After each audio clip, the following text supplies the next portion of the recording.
You guys are in for a treat. This was such a good episode.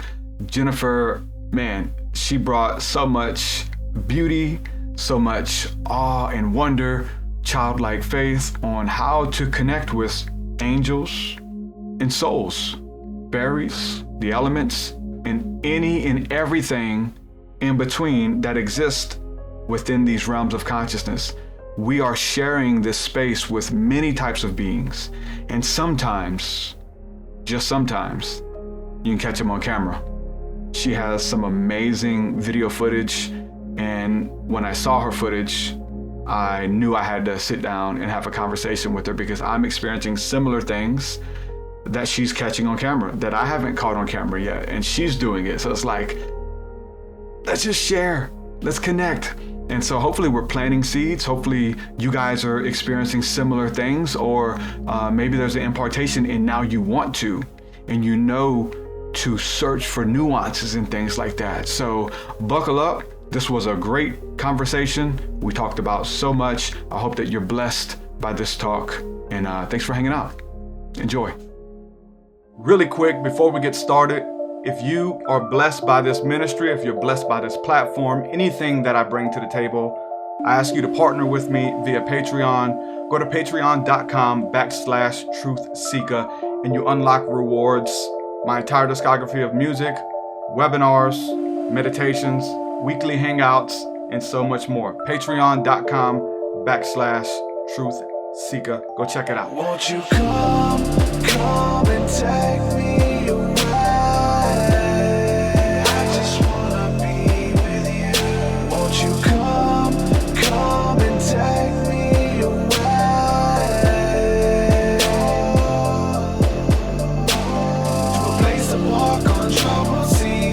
Stand when I don't believe. I just wanna be with you.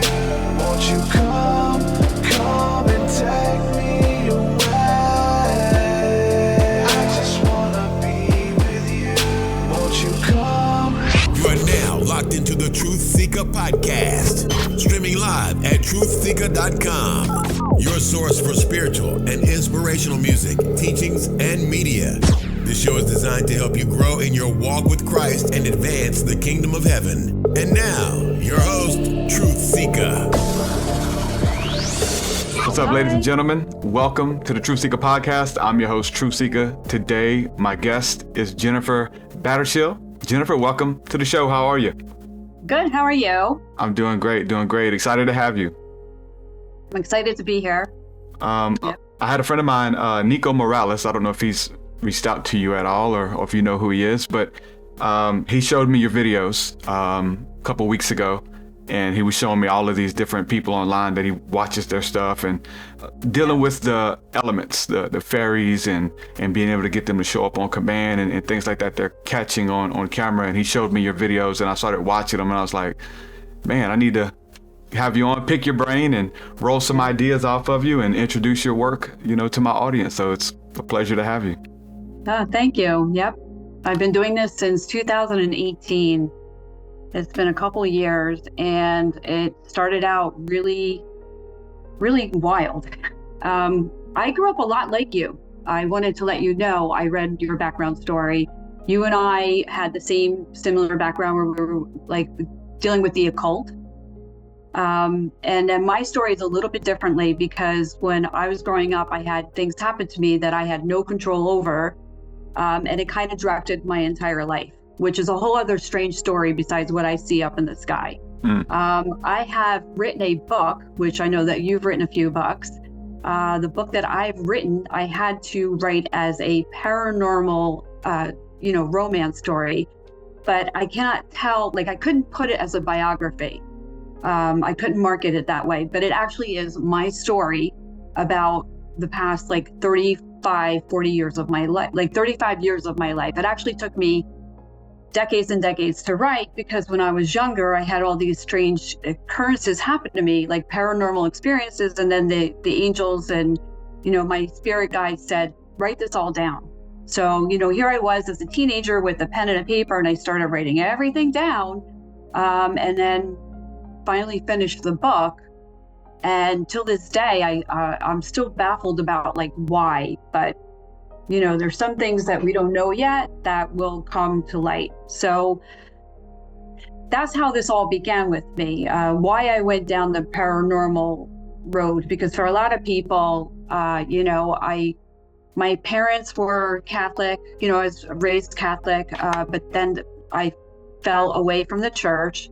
And that's only because I started having these dreams. So I'm a big dreamer. Like when I go into my dreams, I'm there for I feel like I'm there for days, like days and days and days, right? And Yeah. I'm not here. I'm totally elsewhere. And I can remember everything to the detail, which is crazy. I can smell, I can touch, I can taste. A lot of people can't do that in dreams, but that's me. And I've been like this way since I was a teen, even before that. So my whole book kind of is the strangest story anybody will probably read. And then it wasn't until I think after my parents died and I moved that all this other activity happened here. So it partly is because I've always had paranormal experiences, but in my case, when I moved here, I think sometimes when we hit rock bottom, that's when God comes to us in our time of need. That's deep. So, when you have I had double tragedy after I moved here. I lost my parents. I lost both my parents within 11 days apart in 2 different states. They both fell sick at the same time.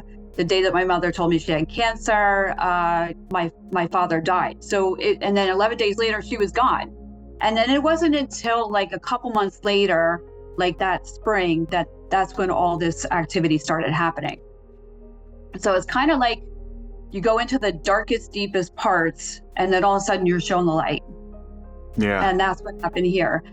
But the odd thing about this is that it all began with UFOs, which how they're tied together, I have ideas. Mm-hmm. But I dropped my kids off one morning, and regular morning at school, you drop your kids off, you get back in the car because they were little at the time.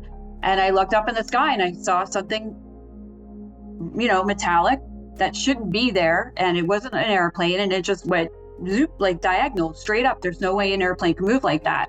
And it was almost like it was watching me. And I know this sounds so crazy because my whole story is crazy. Even my book is crazy.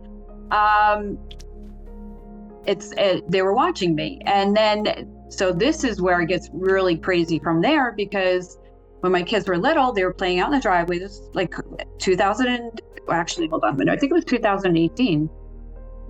Yep. I have it all written down. 1 second. Yeah, it was 2018, but there was other strange things that happened before that. So this same object came by the house 3 times. Just the same side of the house, same movement. It looks metallic, but it turns and it cloaks. So it's almost like a flash and a flash and a flash. And I did take pictures, but at the time I only had the older camera, and it wasn't that great. And I'm like, well, that's really weird. I'm like, this is, whoever they are, they're watching us. And it's it's the funniest story, because I'm sitting outside and I'm like, and it's spring. And early spring, you get a lot of pollen that starts, and then big white pieces of fluff just went by my face like that. And I'm like, well, that was a little weird. And it's a little big and kind of literally in my face, wake up, wake up. And I'm like, oh, it was also unusual. And it was in June, because I remember, because it was my mother died, and it was and the day after she'd passed away, my husband was home, and he calls me outside in the backyard, and he goes, you have to come see this. And we grabbed a camera, we're outside, and we're watching all this alien fluff come down in the yard. And I tell everybody, this is like a scene out of a movie. First the UFOs, then this strange alien fluff is coming down, and I'm like, what the heck is all this stuff? And then, we're taking pictures, and then I think it was the next day after that, or whatever it was, that's when I have the first video that I have of an orb glowing in a tray. And my husband was trying to follow it, because this big orbs are coming down and they're glowing. And then one lands into my neighbor's tree, and it's just glowing, wow. On and off. And I'm like, that's just, And then right away, I thought of my parents because I'm thinking they're elsewhere. They passed away. This is like the day after my mother's, death anniversary. And then all of a sudden, it's like all these signs come down. So right off the bat, I didn't think aliens at all. I mean, I did in the beginning, but now, and it wasn't until that's when they started coming in the fairy form. And then all of a sudden you see they're bright white. They have like the wings and in the beginning they were like pretty big, like and sprawling in the backyard. And I'm like, that's not normal. Of course my neighbors think I'm crazy. Oh yeah. But it was like one of my older videos. I did like a fairy, like meet the fairy video. Like it's really old, it's bad quality. At the time I didn't have the equipment with 4 kids, and it was pretty wild. I mean, it just all ties in together. But prior to that, it was in January that we had a lot of strange things happen here as well. Just some very, very wild stuff. So when you talk about the little fluff that was coming down, what did it look like to you? Because it seems like a lot of this stuff hides in the mundane. It's stuff that maybe we've seen our whole life. These little, to me, I've seen similar things that look like little seeds. Those little seeds that are just kind of flying in the wind, but Right. You're watching them from far away, and then they shine, and then they get to you, and it's just this little seed that flies by, and you're like, what is this? And they're coming down, like you said, like they're seeds from the stars or seeds from the heavens or something. Right. Is that what they look like to you when you talk about the fluff? Right. Yeah. It rains down like the seeds. I've seen them change different forms. Yeah. I think the wildest was when I saw them come down like rain. Like they were in a tree. There's this one pine tree by my house that they always used to love. My neighbors have started ripping up their yards, so of course they're not over that side because they are very wary people. I find that if there's somebody that walks into my yard and they'll immediately just disappear. They're there 1 minute and then the next minute they're gone. And they'll just like gone. So they are intelligent. They're sentient. They know everything about us. I tell everybody they're watching us. But when they do look like the fluff, they look exactly like that. And then I saw them one time when it was like they just came down like just rain. It looked like white dashes just shooting down. And I'm like, Was it constant, or was it just like a one time, like you saw it? Like one like a couple times, and then it disappeared. So and did they go into the grass or something, or what did they? I couldn't tell because it was behind the fence. Okay. But that they can change shape. Yeah. A lot of people like with the rods. Like, you ever see the UFO rod videos? You see the rods, right? Yeah. Those are the same thing. They're just going. Just whenever they travel. They travel and they go fast, so your camera is not going to be able to catch up, and they look like a rod. Yeah, when you see it with the naked eye, you can't see anything really until you train your eyes, and then you kind of learn to look for the nuances or the subtleties in like being still and then seeing a little flash, or one will come into your vision. People see it all the time, but they just write it off as it's a bug or it's a piece of dust or something like that. Dust, and the dust thing is very interesting. I'll say that because when I started having these encounters, when they started ramping up recently, even more, that got me into asking more questions. Some of it looks like dust because when you look up at the sun and there's a certain ray of the sun, there's a certain light that shows them, because you can see them better in different types of light. When they move into a shadow, you can't see them. You can change your position and they all show up. It's just the light that kind of reveals them. And I started seeing them in different spectrums of light, and it was mind blowing. I was like, what is this? I got to figure it out. And I started looking it up and then recording and showing my wife, and like, man, this is crazy. Looking it up, and I saw stuff around the sun. Like, it was a lot of this stuff around the sun, and it was like 2 days where it was wide open, and I thought this was going to be all over the news. Like, this was how like deep it was. It's like, everybody has to see this. There's no way that something big is happening, And then nothing, right? So I posted on Facebook, hey, you guys, go out there and see what you guys see when you look at the sun. And everybody starts recording and saying, oh my God, I see all of these specks and wow. So I started doing my research and I started looking into NASA a little bit, going to the website where it's called the Soho website, where they film the sun, and they have images and GIFs of the sun. And one of the first articles they had on the site was responding to amateur astronomers who were filming the sun and filming space and seeing these things going towards the sun and these specks and then turning around and flying away, and it was catching them on camera. And so they put a response out and said, hey, we've been getting a lot of messages. We want to let everybody know, sorry to let you down.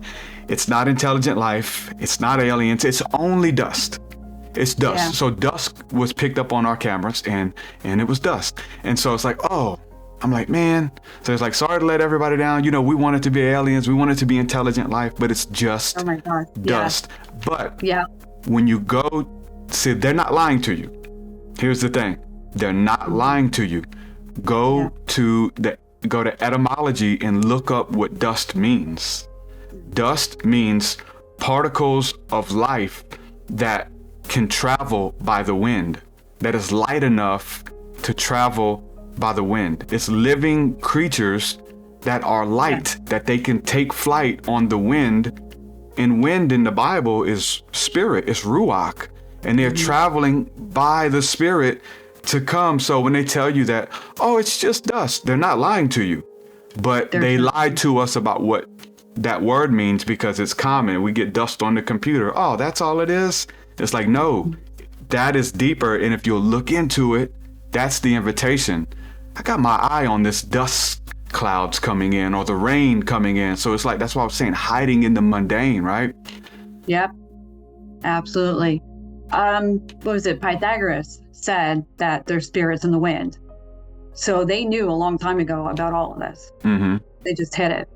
Yeah. And there is a reason why now we can see them versus like 10 years ago. I'm sure they've always been there, but there is, like you said, there is a increase in it. Yeah, that's what I was going to ask you, because, you know, I've been, you know, seeing little things here and there, and I think it's a consciousness thing too, right? Whether it's, you know, internally for one person versus the collective, and as one person ascends or becomes more conscious, then everyone around them, it raises, like it comes off in the art, comes off in music, comes off in conversation. Now everybody, and especially what we're going through right now, so everybody's kind of like asking the deeper questions, and if you ask questions, you get answers, and it seems like that's what's going on as kind of the veil is thinning. But what would you say? Because it's definitely ramped up, you know. It's definitely ramped up. Unless we're just paying attention finally, you know, I don't know. Yeah, I think there are things in play that even we're not going to know about. Oh, yeah. I have a lot of people like, make a prediction. I'm like, I can't, because really, I mean, you can't, like a lot of people are like, well, what the angels are doing, when are they going to help us? I get a lot of questions like that. Are the angels going to do something? I'm like, but, you know, as far as I know, and what the information I get is that we're in human flesh, and there's only so much they can do. Yeah. I mean, we're here, we're in the flesh. I mean, there's a lot of people are like, ascension. I'm like, I get a lot of people that like, there's a lot of channels that talk about ascension, but I'm the one that's like, sorry, you know, we're flesh. I mean, there's nothing that we can do except ride it out with helpers. I mean, we have spirit guides that help us, but there's not going to be an instant fix, first of all. No. You know, and we are, like you said, the UFOs, there's pictures of stuff like thousands and thousands and thousands of years ago. I mean, the Egyptians, you know, they talk about all that. I think they've always been here, and I think for a while they went away. Like same thing with the fairies. Now my theory about the fairies is the fairies are the angels. And a lot of people are like, well, that's crazy. It doesn't make any sense. And I'm like, they all come from the same angelic realm. Yep. And I've seen them be able to change shape. Like they could be rain, they could be a drop of water. And that's another thing that people always argue with me about. Oh, that's just a raindrop. I'm like, you're not looking like, okay, that's the raindrop. You're not looking at this. And I have to put arrows into all my videos so people see what I'm pointing at. I'm like, well, that's not a raindrop. And I do have one video where I wipe the lens, and I'm like you said, they can exist in dust in the air, and they can exist in water.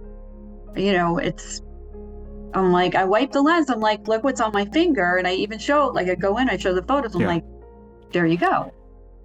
Because they exist everywhere. I mean, it's God. God could do anything, be anything. And well, if a lot of people tie them into the elementals. You know, they say that's one name for them, and there's many different types of elementals that you mentioned the term watching over you. You felt like something was watching over you. Well, it's their duty to watch over their kingdom, their resources, their land that they're over, to guard it, to protect it. We can't just let anybody in. We can't share our mysteries and secrets with anybody. Like, there's rules to it. So if we look at it as elementals, there's many. We're not even talking about fire yet. Like, there's fire beings, there's water beings, the undines, the sylphs, the salamanders of the fire, and they correlate with creatures and insects and bugs. And that's why for us it's like mundane, because you're like, oh, that's just a dragonfly. And it is, until you start seeing spiritual dragonflies come out of the fire, or come out of the sun, or come out of the rain. And then it's like, hold on, something's there that I'm paying attention to. And they are usually, I'll say this, spirit and an element. So they would be, the rain beings would be spirit and water. And then the salamanders and the other beings would be spirit and fire, and spirit and air. We are all of them. I have a dragonfly one, which was funny in the beginning. I'm like, when is a dragonfly not a dragonfly? When it's one of them. Because there was a dragonfly here that when I took the photo, I'm like, it's a person. Yeah. It's crazy, but it's a person. I mean, it looks like it's I think we're connected to all of them, right? Because I'm part of me is like, which ones are we connected with? If they are two elements put together, we are five. Five of the main ones, but then there's so many more elements in us, with gold and phosphorus and light. We are a universe.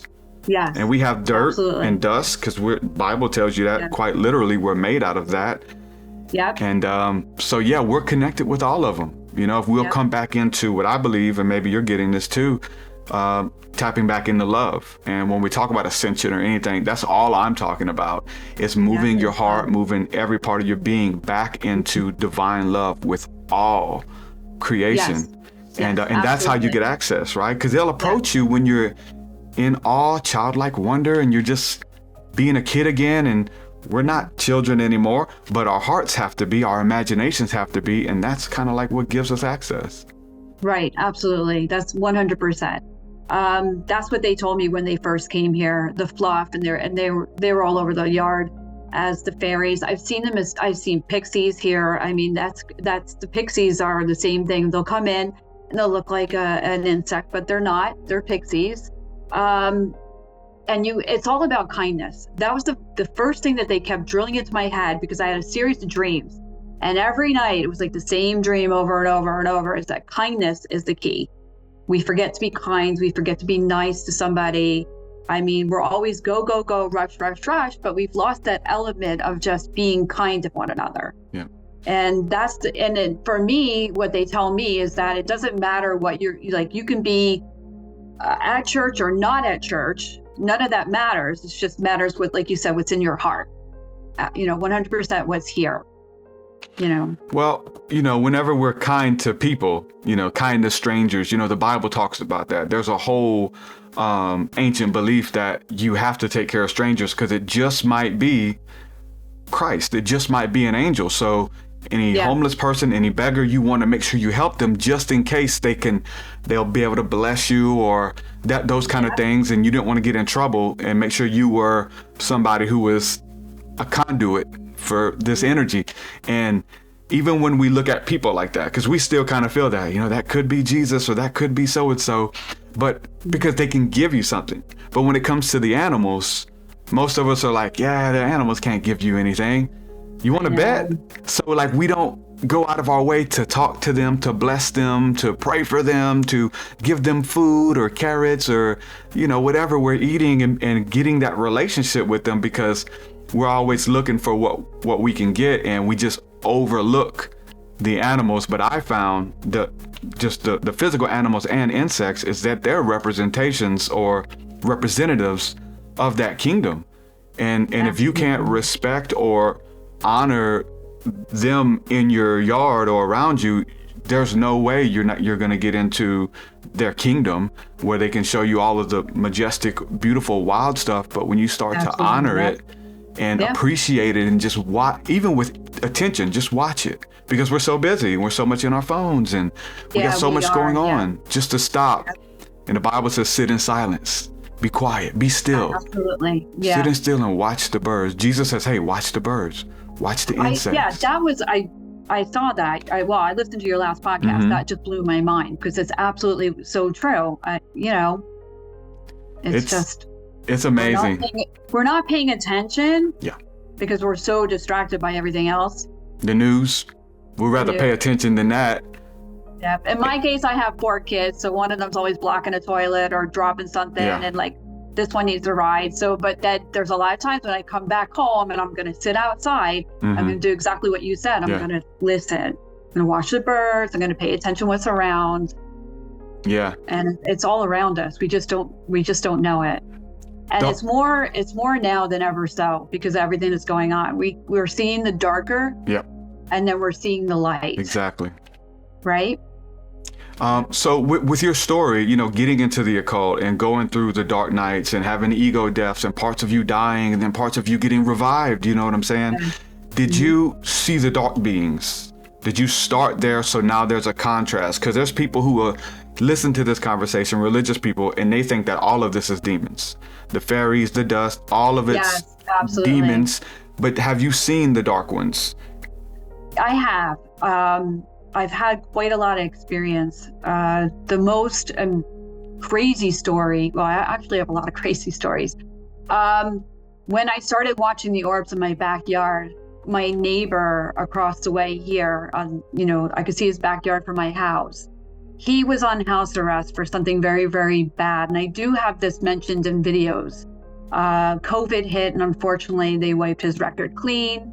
Of course, welcome to my state. They wiped a lot of records clean. So he was supposed to have gone to jail for 35 years or something, but it never happened. Thankfully, he doesn't live in that house and he leaves it empty. But when he was here, I remember one time I was writing that book I mentioned, and I'm sitting at the table because I have like an outdoor table, a fire pit table, and I was facing towards his house. And I looked up, and my husband came out to talk to me.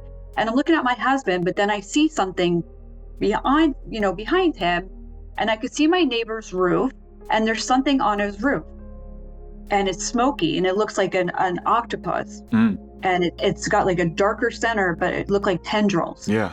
And it was the size of like maybe like a plastic grocery bag. Wow. And I'm looking at it, and I'm looking at my husband, and I'm like looking like this, not trying to ignore my husband, but I'm like.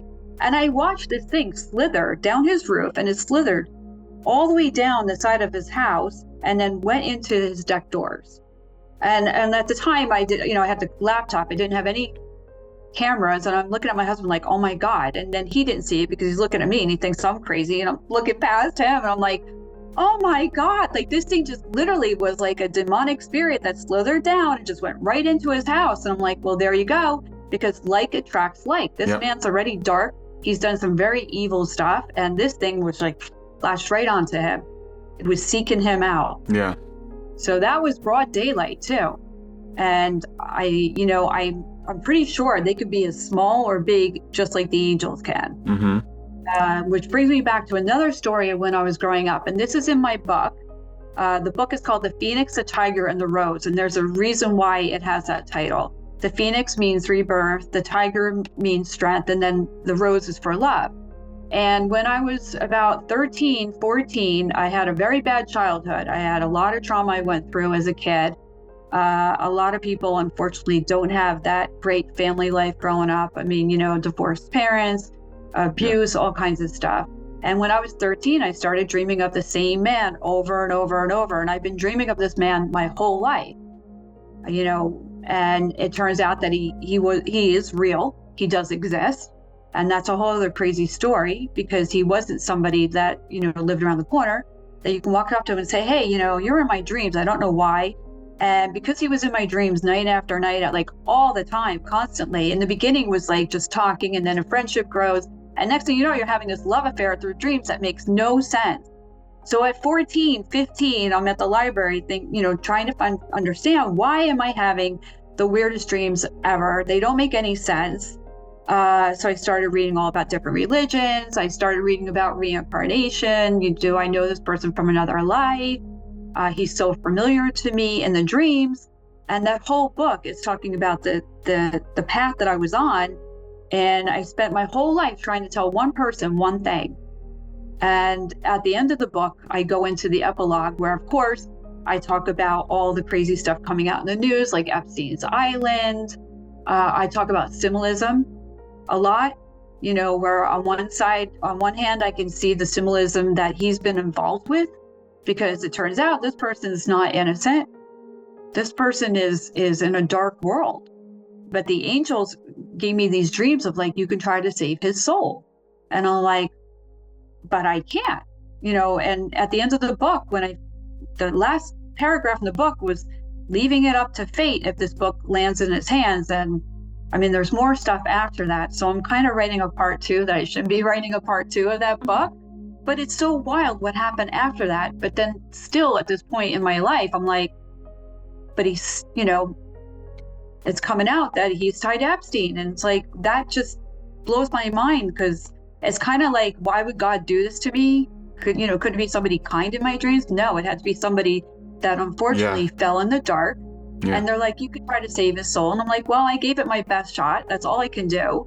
But growing up, I faced a lot of demons too. Mm-hmm. And one of the very first ones I talk about in that book is something we called Spot. We gave it a name. We gave it looked like the size of a spider. And it was like the same kind of thing. It was like smoky. It was like black, but this one was very black and very, very smoky. And it was like size of like maybe somebody's hand. And that was in the apartment where I grew up at. And that apartment was very dark and there was very dark energy there. And it could be from the abuse, because if you live in an abusive household, the whole energy in the house is going to be dark. Mm-hmm. And there was a lot of stuff that I went through. Yeah. But we actually nicknamed this demon Spot, because my friends saw it. They're like, what the heck is that? And then it would disappear behind the walls. Like, that's not even possible. It's just creepy. Yeah. And then, of course, I started going down the road of the occult, started learning about, spirits and stuff like that. And then I started doing tarot reading and runes and all kinds of stuff. And I just followed whatever path I was given, even if it made no sense. So a lot of times with this person in my book, I would have these dreams and I would see things that would happen, and then they happened. So I did so much psychic dreaming. And then in his lyrics, he's a singer. And in his lyrics, he's always talking about dreams. He's always talking about seeing somebody in his dreams. But reality is what it is. I mean, dreams are one thing, but reality, some people are, like I said, I think majority of musicians signed the deal with the devil. So, and that's the whole story of my book. The whole book is trying to get to this one person and saying, hey, I'm dreaming of you and I don't know why. And then of course I faced all kinds of spiritual entities, good and bad. The creepiest one was when I was in Pennsylvania in the Poconos, which that's all mountains up there. And there was something that came, actually was like animal noises on all sides of the house. There was like these strange animal noises. There was a beast, some kind of like demonic beast that was trying to get in. And then it came in. Like I heard the door open and I'm like, oh, and you couldn't see it, but there was a presence that came right up the steps, but then stopped. And that's in my book, and I'm giving my book away. But it talks about how I had to battle that. And then luckily I knew some techniques to make it go away. Mm-hmm. And at the same time gets really strange, because there was a child spirit always around me at that time, like a spirit of a child. And that child actually had a protector, which doesn't make any sense. But that protector was a white dragon. And then you talk about the spirits with the fire. That one was a white dragon, but it was like a small dragon, almost like a bipedal dragon, which was like a part dragon, part human. And I don't know why that spirit had that spirit and why they kept coming to me. But at that time, they gave me the protection that I need, because I was also involved with somebody who was very dark. You know, I got involved with somebody from the Hollywood scene, and that was a very bad time in my life. And, you know, I remember the child spirit one time telling me not to get on an airplane. I was at the airport and I was going away with this gentleman, no names. And the child spirit's like, don't get on the airplane. And I'm thinking, well, this is great because the plane's going to crash. I'm like having a heart attack. And I'm like sitting there thinking, okay, deep breath. And then I started meditating and started to, you know, psychically feel what was going to happen on the plane. The plane wasn't going to crash. The plane was fine. What happened after we landed, no, that was the real nightmare. That's when things got really bad. So sometimes spirits come to us, and a lot of people are like, oh, they're evil. But sometimes they come to us and they're there to help us, protect us. For me, I was in a dangerous situation, and that child spirit's like, don't get on that plane. And then stupid me, I got on the plane. Well, you know, that's one of the things that a lot of times they can shapeshift. Like you said, they can take on many forms. And, you know, when we talk about demons or scary creatures, any of these things are scary depending on how big they are. You know, if there's a giant spider that comes to you, a little spider is one thing, you'll disrespect that, but you won't. If a large one comes, now we're, oh God. But, you know, when we talk about demons, or at least some of these spirits that have consequences, or they come to pay retribution, like you said, this guy he had a spirit. It was a scary looking dark cloud, and that was alive, that was following him and latching to him and sucking off of his energy. Well, he was, that's the Hollywood. That's the whole, well, you get the idea about Hollywood. It's very dark. And what he was doing is, you know what, he's just very negative, very, very dark person. People don't think that, I've had, you know, we have to come and have the experience and share it. And it's good when you've been on both sides.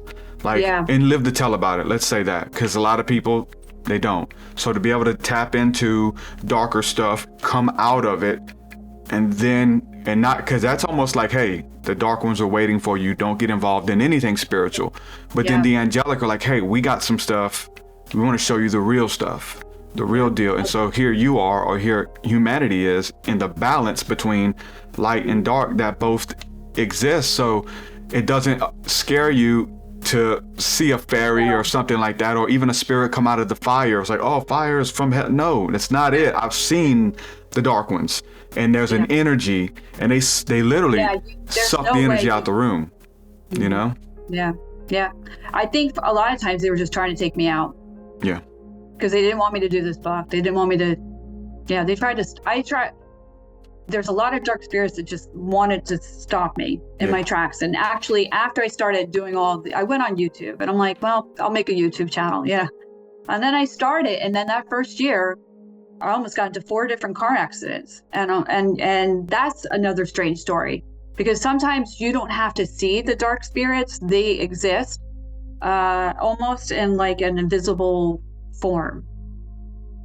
And I know this doesn't make any sense, but that happened to me. So that was the same year that when all this began. It was in February that my husband and I were putting my other son to bed, and we're like saying goodnight to him. And then the strangest thing happened where my son and I heard this ringing in our ears. And a lot of people talk about the ringing in the ears, and they call it like a digital download. You're getting something from heaven, or you're picking something up elsewhere. But this was in Morse code. This sounded like Morse code. It was no ringing that I've ever heard before. And it actually was hurtful. So my son heard it. He was like a teenager at the time. He was like 13, or he was like 12, I think, actually. But my husband didn't hear it, but he heard it. And we're both like, the 3 of us are in his room, and I'm like, that's really weird. And this went on for like maybe a minute or 2. And then all of a sudden, when that stopped, my husband and I felt like a vibration on the floor, and some kind of energy was in this house. And it wasn't like an earthquake, but it felt like it was an earthquake. And then all of a sudden we could feel like this tingling going up through our bodies. My husband and I are standing there like, oh my God, what is this? And this whole thing just came straight up through us. And then it left. And we're like, wow, that was crazy. And then the same night, my husband goes downstairs and I was still upstairs, and he hears something in the family room. Like some kind of visitor was here. But it wasn't like, I don't know how to explain it, but you're talking about insects. My other son saw a lot of strange things too. So a lot of my kids are about as sensitive as I am. Some of them will really pick things up. My son's seen a lot of strange things too.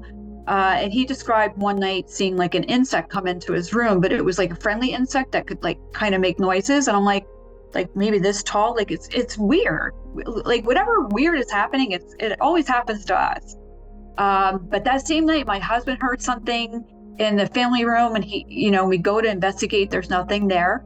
But then stranger was that the next morning, there's indentations in the grass of like a triangle, like a big triangle type, like, I don't know. You heard about like this. It just doesn't make any sense. It's like maybe something was here in a UFO type craft that made that whole noise and made like that energy come straight up through our bodies, and then did leave an indentation in the grass because it was frost. And we went out there the next day, we're measuring it, and it's pretty big. It's like a shuttle type size. I'm like, this is bizarre. I know it sounds so bizarre, because how do UFOs, angels, and fairies all tie together? But they do.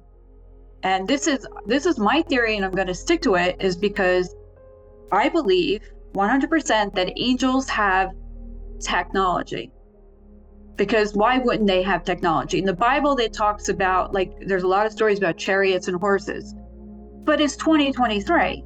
They're not going to be in horses, and, they're going to ditch the horses. We've ditched the horses. They're going to ditch the horses. Yeah, but their horses couldn't fly. Like it said, it says that they were flying. So it's like, maybe that word means something else. And so, it's technology.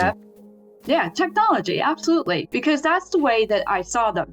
So when they first showed up, they were metallic, and they were cloaking. And so when the one came back during the summer, we were outside, we were like playing tennis or whatever, we're outside, and my other son saw it, and he goes, Mom, good, look up there, there's a UFO. And it was a couple months after the other ones left. And this one now this is a funny story, because it literally went over the house like maybe 30 minutes. It took its time. It took its time going over my yard from one end to the other, and it was like impossible to get video and footage. We tried so hard, but then when an airplane came, poof, it was gone. Yep. And then it wouldn't come back out until the airplane was like much further away. Yeah. So it was trying to find a needle in a haystack, because it was moving, but then it would disappear, and then it was moving, and then it would disappear. And after I look at the photos, I'm like, wow, it's an orb. It's the same shape. It's the same thing as an orb. There's a bright white around it. There's just no doubt about it that they are what a lot of people are probably assuming are UFOs. So. Yeah.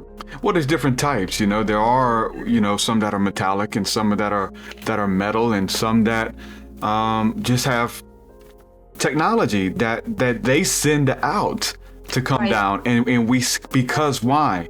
Well, look what just happened. Well, look what's big in our news right now.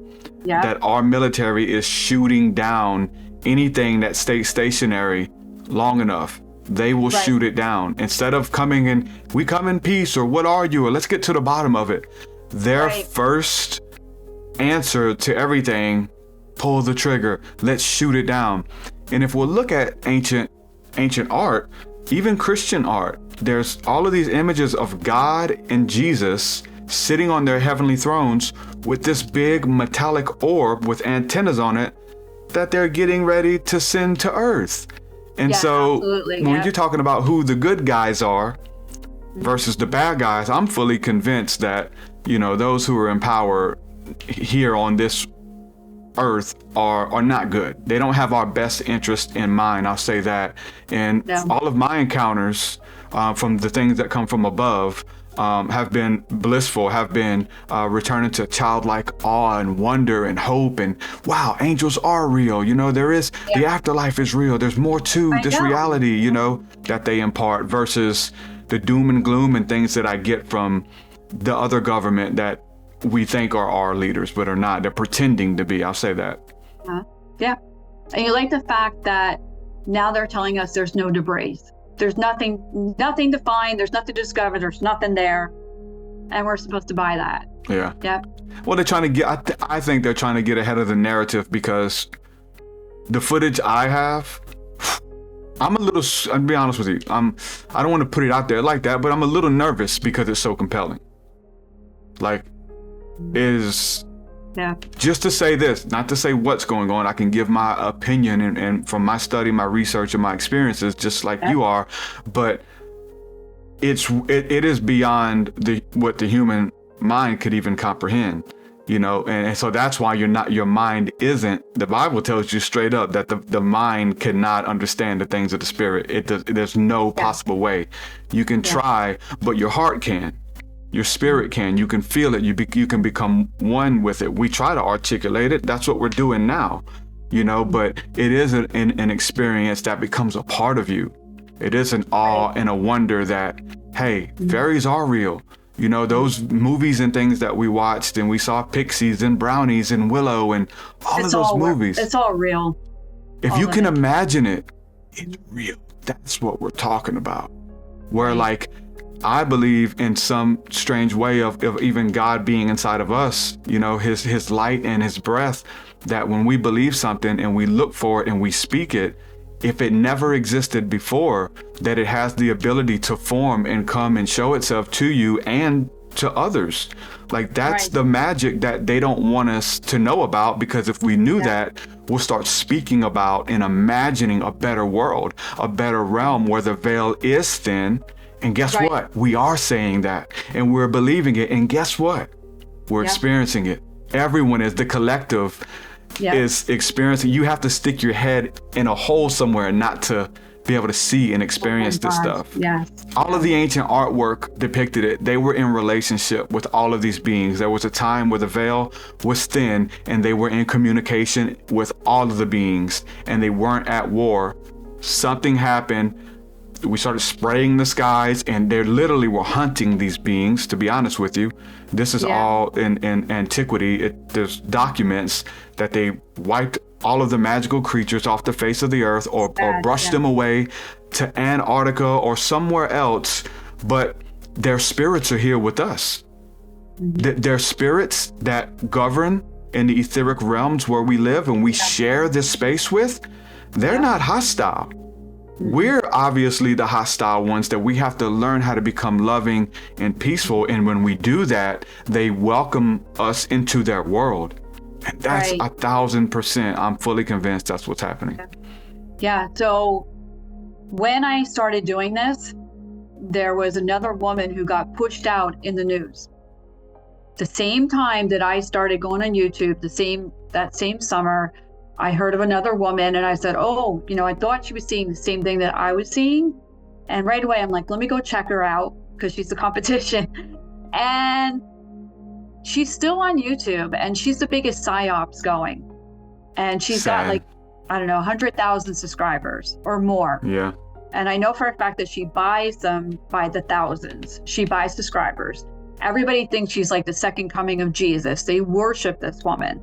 Kid you not. If you go on her channel, you'll be like, oh my God, you're amazing. And everything with her is fear, fear, fear, fear. Yeah. I've written 3 blogs on her on my website because I couldn't stand it anymore. But she's not seeing anything. All she's doing is taking like a camera lens and pointing at like a light bulb, and like it's all diffused. It's all like specks, like I don't know.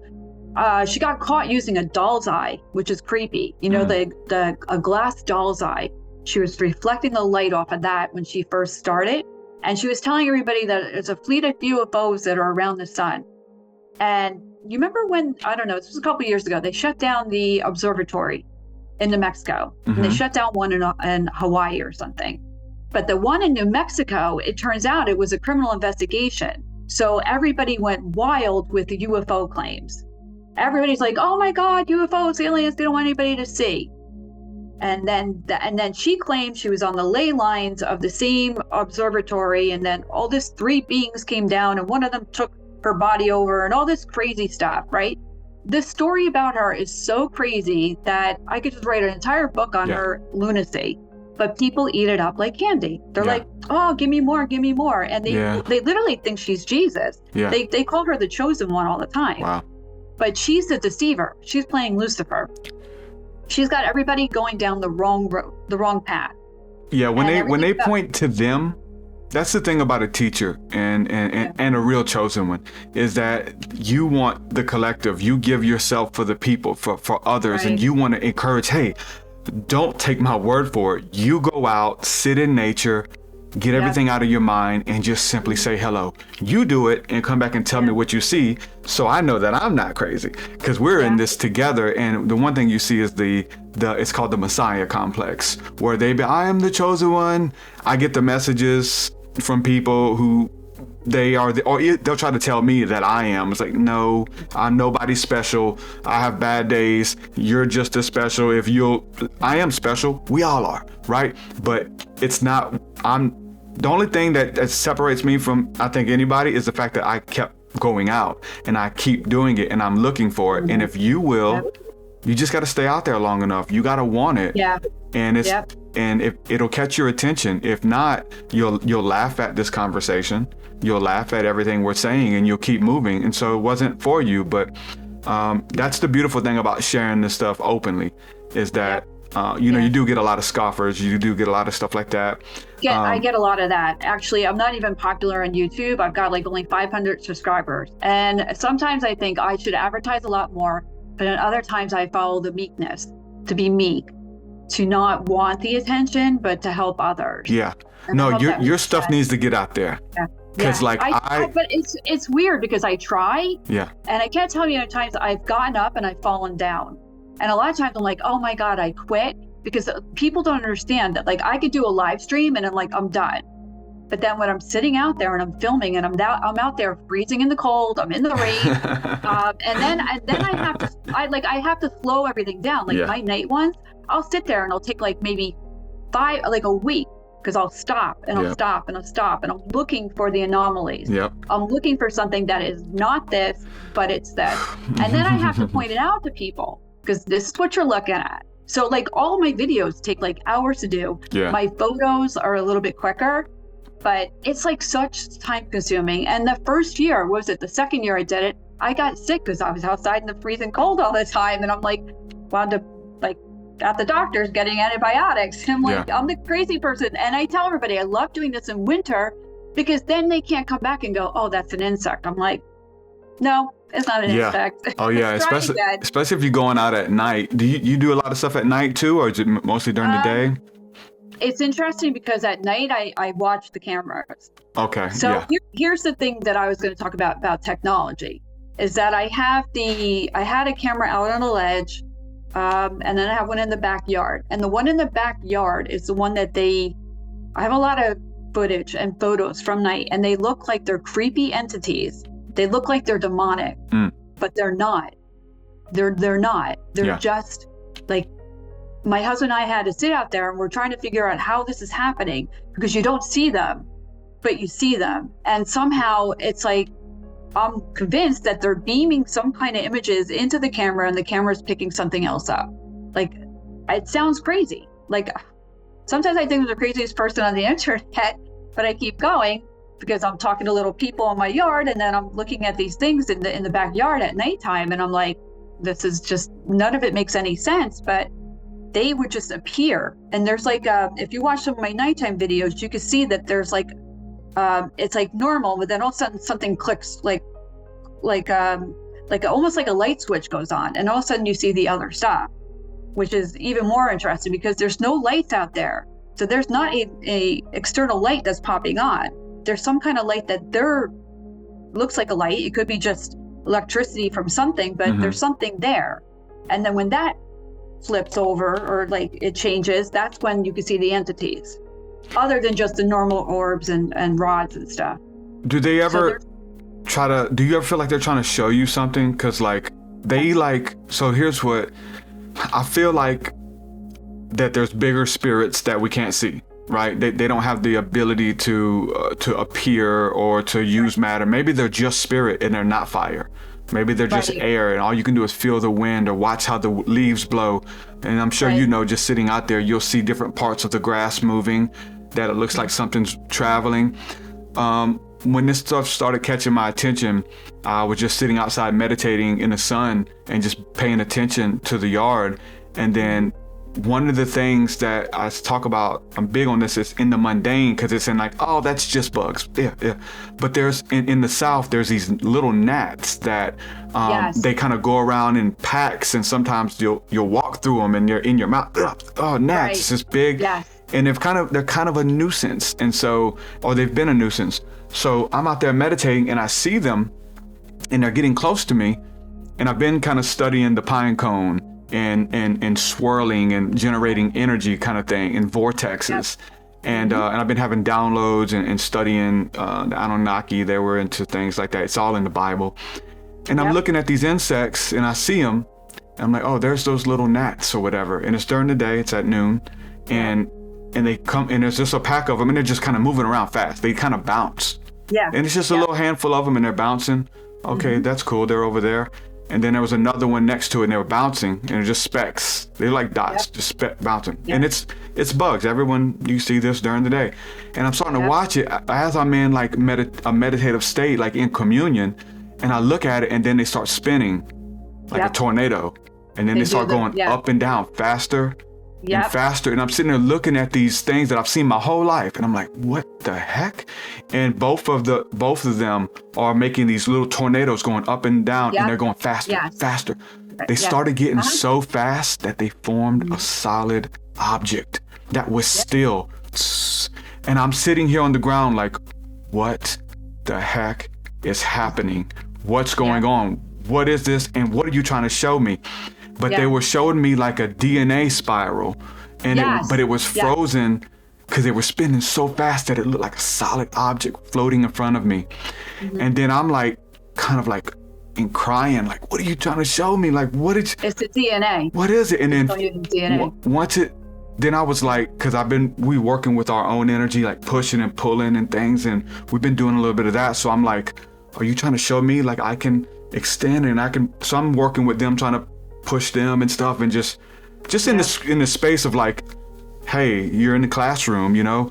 And then all of a sudden, when it was done, it ended on a dime, and they all just stopped and they fell to the ground. Away. So And it's they like, go into the ground and they're gone. is it the bugs, or is it the spirit that didn't have the ability to show itself, so it had to work with these little insects, and it was able to grab them and kind of form them to show me something? Because it looks like there's a phenomena in the occult and in the paranormal called the dark noise, being able to gaze into the fuzz of a television, and then and see images in the fuzz in the television. The pixels begin to change and show objects and things. But I saw your video, and that's what was like. Because you have one very similar to what I experienced. And I was like, I gotta have you on, because I experienced it. Because I'm kind of scared of insects. I'm like, I don't like them, but now I'm like, okay, hey, I don't even want to say that. Like, hold on, I don't want to be scared of you. You're not gonna, they'll land on me. And I'm like, is it gonna, even a ladybug, is it gonna bite me? Is it gonna bite me? And I'm having to like get in that relationship with them, you know, but isn't that wild? But you've had similar experiences, right? For me, there are 3 spots. They like 3 spots in my yard, and they follow the path of the sun. So in the morning, they'll be on this side by the gate, and they'll be like a whole swirl, like the gnats. They look like the gnats, but there's a difference between regular gnats and them, because sometimes bigger. I tell everybody they're a little bit whiter, a little bit brighter. So they'll be over here, and then I noticed. And you see them spinning off the ground like in little tornadoes? They do. So I have a blog up on my website about that, and that's like a swirlon, SWIRLON, swirlon.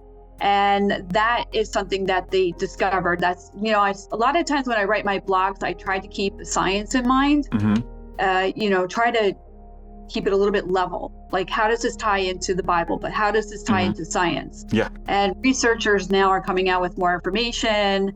And then anytime like a new article pop up, I'm like, okay, how does this fit into everything else? And then I go from there. The swirl-on pattern is incredible. The DNA actually makes a lot of sense because when they come down as rain, I tell everybody they could be the lightning and they could come down and shoot down like rain. So when I watch them at nighttime on the infrared, because if it's raining, I'll stand outside, but I won't stand outside that long. One time I did it in snow and it was kind of funny because I fell right into like a deeper part of snow. But at nighttime, I'm not out there as much as I should be because I'm doing a lot of writing. I'm writing like another book. I finished one book. I'm writing a second book. I'm writing a children's story, which you'll love because I have to put in certain things in there that I'm going to sneak in, and let's see if I can get away with it. But yeah, it's wild. But when they shoot down as rain, and I've had photos of them in my public photo gallery because I keep my gallery public for everybody that can look at it, and they look like DNA. So they shoot down and they look like little DNA strands. And that's when I first started looking at the DNA, thinking this is, another sign. I've seen the phoenix symbol in the yard, one that came down, shooting down, that was the phoenix symbol. And then there was the one that was shaped like the hand of God, which is one of my favorite. It looks like a giant hand. It's crazy. I call it the hand of God one. It looks like it's grabbing like an orb or something like one of the entities. And then what else was wild? Oh, then there was I did a blog about the boat one. So they look like the ferryman, the story of the river Styx, and they take the dead over by boat. I just read about that. They got a lot of different names, but Sharon or Sharon. Right. So I have a blog about that because they came at nighttime and they showed me half of the boat. And I'm like, souls in a boat. So over here, they're telling us that a lot of the stuff that you were talking about did really happen. It's true stories. Yep. It's just the way that we've been programmed to interpret it. And religion has done that for a reason, so that you won't know and you have to continually go to them for the answers. And you can't know that all of these are talking about the same thing, because we separate it. We look at the story of Jesus in the Bible, and then we look at this Greek mythology separately, and then even Egyptian, because they had hours of the sun and and angels that govern and beings that govern each hour. And then there's a reason, because I know you said you're meticulous about the days and the hours as well, writing it down. And when you do things, I'm probably doing this the hard way versus go and find a chart, but I want to find out for myself. So I'm like writing all my stuff down, and I'm going through the Bible, and anytime the word hour is mentioned and some kind of encounter happened, I'm writing it down to do my own. When the angels come, which is usually the 6 o'clock hour, which is noon, around that time for you. Yeah. And in the scriptures, like on certain hours, there was certain energy that they got access to when they would pray and activate, because there's certain portals that were open. That's interesting. Yeah, that makes a lot of sense. I didn't even think of it that way. I think I've only been doing it by date order, just so I can say, here's my evidence. Yeah. But I didn't even think of that. So that's pretty each hour and the moon, though. So the moon plays a big part too, because the moon is really how we track our days anyway. The sun is how we track our hours and what time of the year it is, the position, how high it is as it's moving throughout the year. But the moon is how we track the day. Yeah. Because it starts with the new moon which is the first day in the Sabbath, right? The first day, it goes from one new moon to the next. So you go there and you count the days, and literally on certain days, the more you go out, and if you're tabbing, you start to do, on this day, these beings are here at this hour. And then tomorrow, other beings appear. And what I'm talking about, for me, I'm really diving deep into the sun, and being able to see them coming out of the sun. And it's not just one thing. It's crazy. Yeah. Let me share the scripture with you, because this was one after I had this experience a couple weeks ago, and it just comes to me in the scripture, right? The Bible and all of this works in such a way where you can't understand it until you experience it. And then you experience it and you're like, oh, wow, that's what it's talking about. If not, it means other things and this kind of stuff. But Job 36, and it's really that whole chapter where like the gods come up and start blowing Job's mind about the secrets of the realms. But Job 36:25, and it says, we'll start with 24. Remember that thou magnify his work, whereof men have sung. All men have looked thereon. Man beholdeth it afar off. Behold, God is great, beyond our knowledge. The number of his years is unsearchable. For he draweth away the drops of water, which distill rain from his vapor. Vapor is spirit or mist in the Bible, and that's exactly what the prince. All of these words are interchangeable with entities. I just want everybody to know that. He draweth away the drops of water, which distill rain from his vapor, which the skies pour down and drop the water upon the multitudes of men. Yea, can any understand the spreadings of the clouds that are the crashing of his pavilion? Behold, he spreadeth his light upon it, and he covereth the depths of the sea. For by these he judges the people. He giveth food in abundance. He covereth his hands with the lightning, and giveth it a charge that strikes the mark. The noise thereof telleth concerning it, the cattle also concerning the sun that cometh up. But that whole chapter, there's another verse in there that talks about how that the entity or the clouds in the sky is huge, and then he's able to transform it and make it become small when it comes to the earth. And that is something that it's like when we're talking about, it says, how can you, there's no way you can understand, but you can try. So you're looking at things coming out of the sun, and we're like, this has to be huge. I mean, NASA and everything will tell you this is the size of a planet or something. It's huge, but and you can see it, and it comes out of the sun and it flies around, and they're exchanging energy. I've got them on camera doing wild stuff. Merkabah's coming out of the sun, all amazing stuff. And then they travel, and you see them flying around. Then they come to you, but you think if they're big, and then they'll stay big, and when it gets to you, this thing's got to be massive. No, it comes to you, and it looks like a little bitty bug. And so the rational mind says that was just a bug the whole time. No. Bugs don't do that. Raindrops can't stop it on a dime and go partner with another one and then fly and then drop. Like these are spirits, and all of this is in the Bible, and the ancient Jews knew this, the Catholics, every religion knew this, but they don't want us to know, because if you knew what time of the year that they come, you'll go out there and you'll meditate, and you'll position your heart to love. You'll forgive, because you open yourself up so that they will fill you with joy, with energy. They come to partner with us. All of this is in the Bible. When you're talking about the birds and the phoenix and all of this, the first ones that I was seeing look like birds and dragons. They're literally flapping wings like pterodactyls. They could be the size that I've seen with like birds. I've seen the size of birds. This is insane. And and then you read about Jesus, when the Holy Spirit descended upon him as a dove, as gentle as a white dove that came from heaven and merged with him. And then he was subdued or endued with power from on high. And now we go look at the sun, and we see these birds coming out of the sun, flying. You can only see them when they're in a certain spectrum. And then, because the further they get from the sun, they look like they disappear. No, they cloak. For me, though, it's different. Like, they're here almost every day, every single day. So they're always here, and I can see them when they come a lot closer too.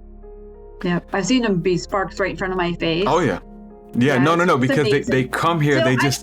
So they still look like the flying birds when they come here, or do they change? They're all different. I've seen them so many different. That's why I have a huge gallery of photos. I just keep chucking things into the gallery. I'm like, look at this one, look at this one. It's like it's wild.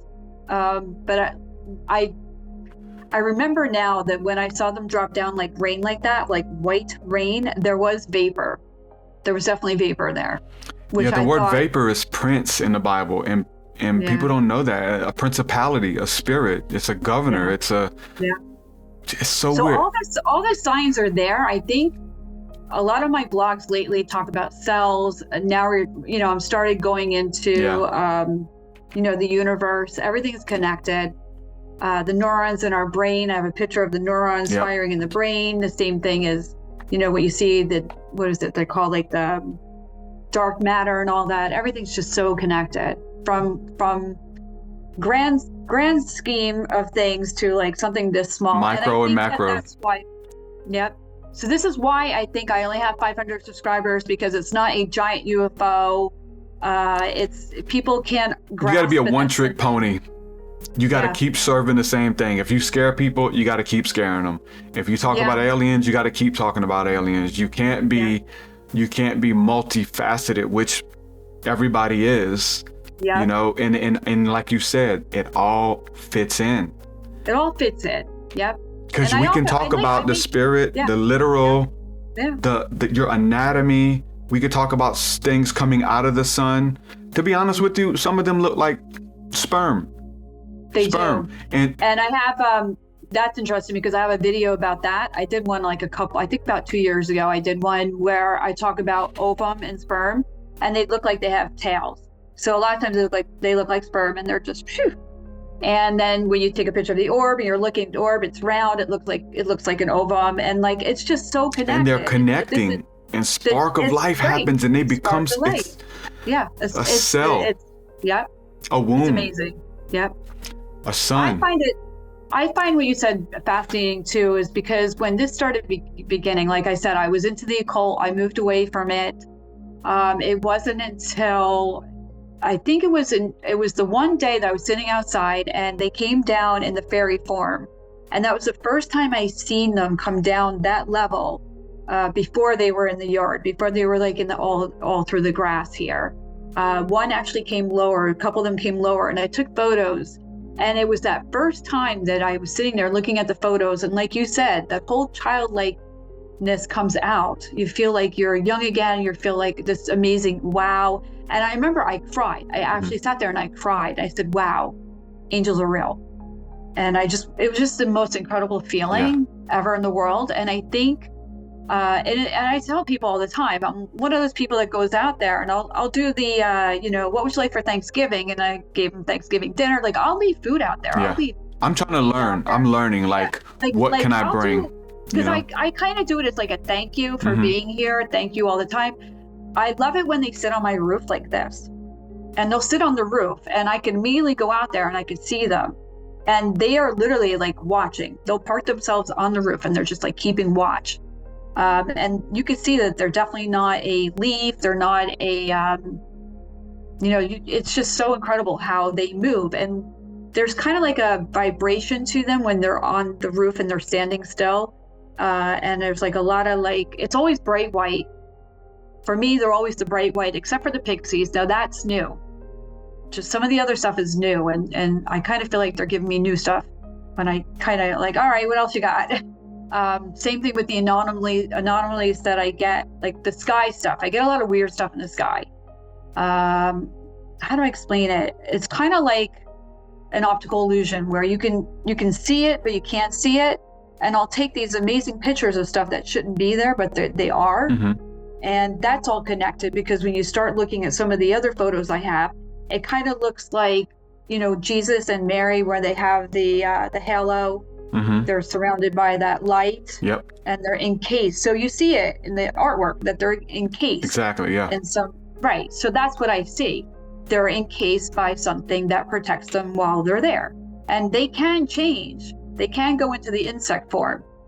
Well, you remember the fairy the fairy godmother? I don't remember her. Glinda the Good Witch or whatever that came in an orb. I use that all the time. She comes as an orb. I actually did that in my blog. And the newest blog I have, you can see that same photo from the movie. And I tell everybody, they knew then that they come in and then all of a sudden, pop, there they are. They had to get the Wicked Witch out of there first so she can come, That's it. Yeah, That it's was like the I tell thing. everybody, you got your good witches, you got your bad witches. Like, and I tell everybody on my channel too, I'm like, if you're having a bad day, you have to remember that we're human. Like you said, you're gonna have a bad day, you're gonna have a good day, you're gonna get sick, you're gonna curse somebody out because they cut you off on the road. I mean, we're only human, and they know that. So I think a lot of times I get a lot of people that kind of yell at me and go, well, you're not talking about the Bible and Jesus a lot. And I'm like, we have to understand that my channel's for everybody. If you're Jewish, fine. Or if you're Hindu, it's fine. I mean, because the spirits are all over the world, and every culture and every, book that you've read, mythology. So I kind of keep it even. I try to keep it where this is what I see. A little bit of science I'll do, like the magnetic stuff, the cells, what's inside our cells. It's pretty wild. It all matches. It's perfect. It does. It's like, what was it? The other day I was sitting out there, and this is what they said to me. This is funny. Because I get all kinds of messages, but they said to me, life isn't perfect, but perfect is life. So you're not going to have a perfect life, but life is perfect. Everything about us, the way that God designed you get to have it. That's one of the things. You get to have it. So if you can move to gratitude and say thank you. It's gratitude. I don't understand. I think that's why I leave the food out every day. It's just gratitude. I'm like, thank you for being here. Sometimes I think they're here because it's a comedy show, because there's always something crazy going on. It's like, entertainment for the angels, because our lives are so nutty, and, we laugh a lot in this house. Laughter's a big thing too. And I tell everybody, you're going to have your good days, you're going to break down, you're going to cry, but you're never alone, because there's always spirits in the air. You're never alone. And that should give, hopefully, comfort to people, especially during COVID lockdown. When we were all locked down, a lot of people lost hope. Yeah. And then I was outside filming. Well, we all were, man. That was when we could be. We were doing more. We had time. Yeah. And you'd go out, and we'd go ride our bikes a lot. That's what we did, and got into bike riding and got our health in gear, man. It was, you make the best of it. Yeah. You got to make the best of it, and that's what we do. The things that they tried to take us out with, we used it as alchemy. We used it, and we turned it into something beautiful. And so now, it is beautiful, because we found beauty in it. And just like the insects and bugs, are they a nuisance? Unless you find something beautiful in it, and now it's a friend. Yeah. If they pass through you, that's when they're in angel form, because that happens here. I've had a whole bunch of them in the same way, but then they passed right through me, and you don't feel them. They just go through you. Yeah. So that's pretty wild. We kind of experimenting with the halo thing, right? Of being able, like, what is that iconography? Why is that there? Because obviously, like, if you look at the sun, like, you can't really look directly at the sun and see things. You're going to be blinded. So what you have to do is you have to block it out. You can use your finger, block it out, close one eye, and you'll see a halo around your finger where you have it blocked out, but you see a little bit of the real corona, right? You'll see the corona of the sun. And in those spectrums, you'll see the different entities that you can't see just by looking at it. And so we've done that with ourselves, to film ourselves with our heads towards the sun, just like they're showing us in all the iconography, and seeing what's around us. And so when we move our hearts to a position of love and gratitude, they, like you said, they start entering you. The little small ones, you move in, that's how you get chills. Like there's alignment, and they're on camera, just literally just coming into your auric field and binding with you when you move into love and joy and gratitude, and they're attracted to it. And so everything else that we watch on the news and those things, that is to extract those love and joy out of you, and they take that and they harness it for other things. It's all energy, whether it's positive and negative. They're polarities. You got to have two things that come together and become one, and they do that with us. And so they have stories but they don't have mouths. They don't have thumbs. You know what I'm saying? So how we can move around, and we can do things here. We can be a conduit for inspiration, for love, for gratitude, or for hatred, or for fear, or for terror. And many people are, and that's the easy way, and that's the evil way. And so we don't vouch for that at all. No, I've had them heal me though. There's a couple stories where I was outside, and I had one day where I was like started coughing, and then I had one of them in a fairy form just like stop right in front of me, like just stand there, and it's kind of like checking in, are you okay? And then I'm like, and I stood there in my yard, and I'm like I said, my neighbors think I'm crazy. I'm talking to little people, and I'm like, no, I'm fine, you know, thank you. And another time I was out there and I had like the nasal drip and I started coughing because it's allergy season, and I had them fly right into my neck. And same thing, you don't feel them, but then all of a sudden I feel like 10 times better. Yeah. So they do give me some kind of healing if I need it. Yeah. Unfortunately, like I say to everybody, we're in human bodies. I mean, if like I had a bad year last year with a lot of health problems, so we still need medical treatment. I mean, we still need to go see the doctor. You know, they will give us a little bit of like a boost if we need it. If, you know, like you said, if kindness and meekness, you know, I don't ask for a lot from them, and I'll go out there and pray, but I'll never really ask anything for myself. If I have friends that are like need a job or they need something, I always try to stay on the, you know, I don't ask for much, but you know, it's a gratitude. I try to live by that rule. And it's hard because, like I said, I'm competing against somebody who's people who are all about the aliens and are all about the fear. And the plasma thing drives me bananas because it's like I did a whole science thing, drove into science on plasma. And one lady's like, they're plasma beings. I'm like, they're not plasma.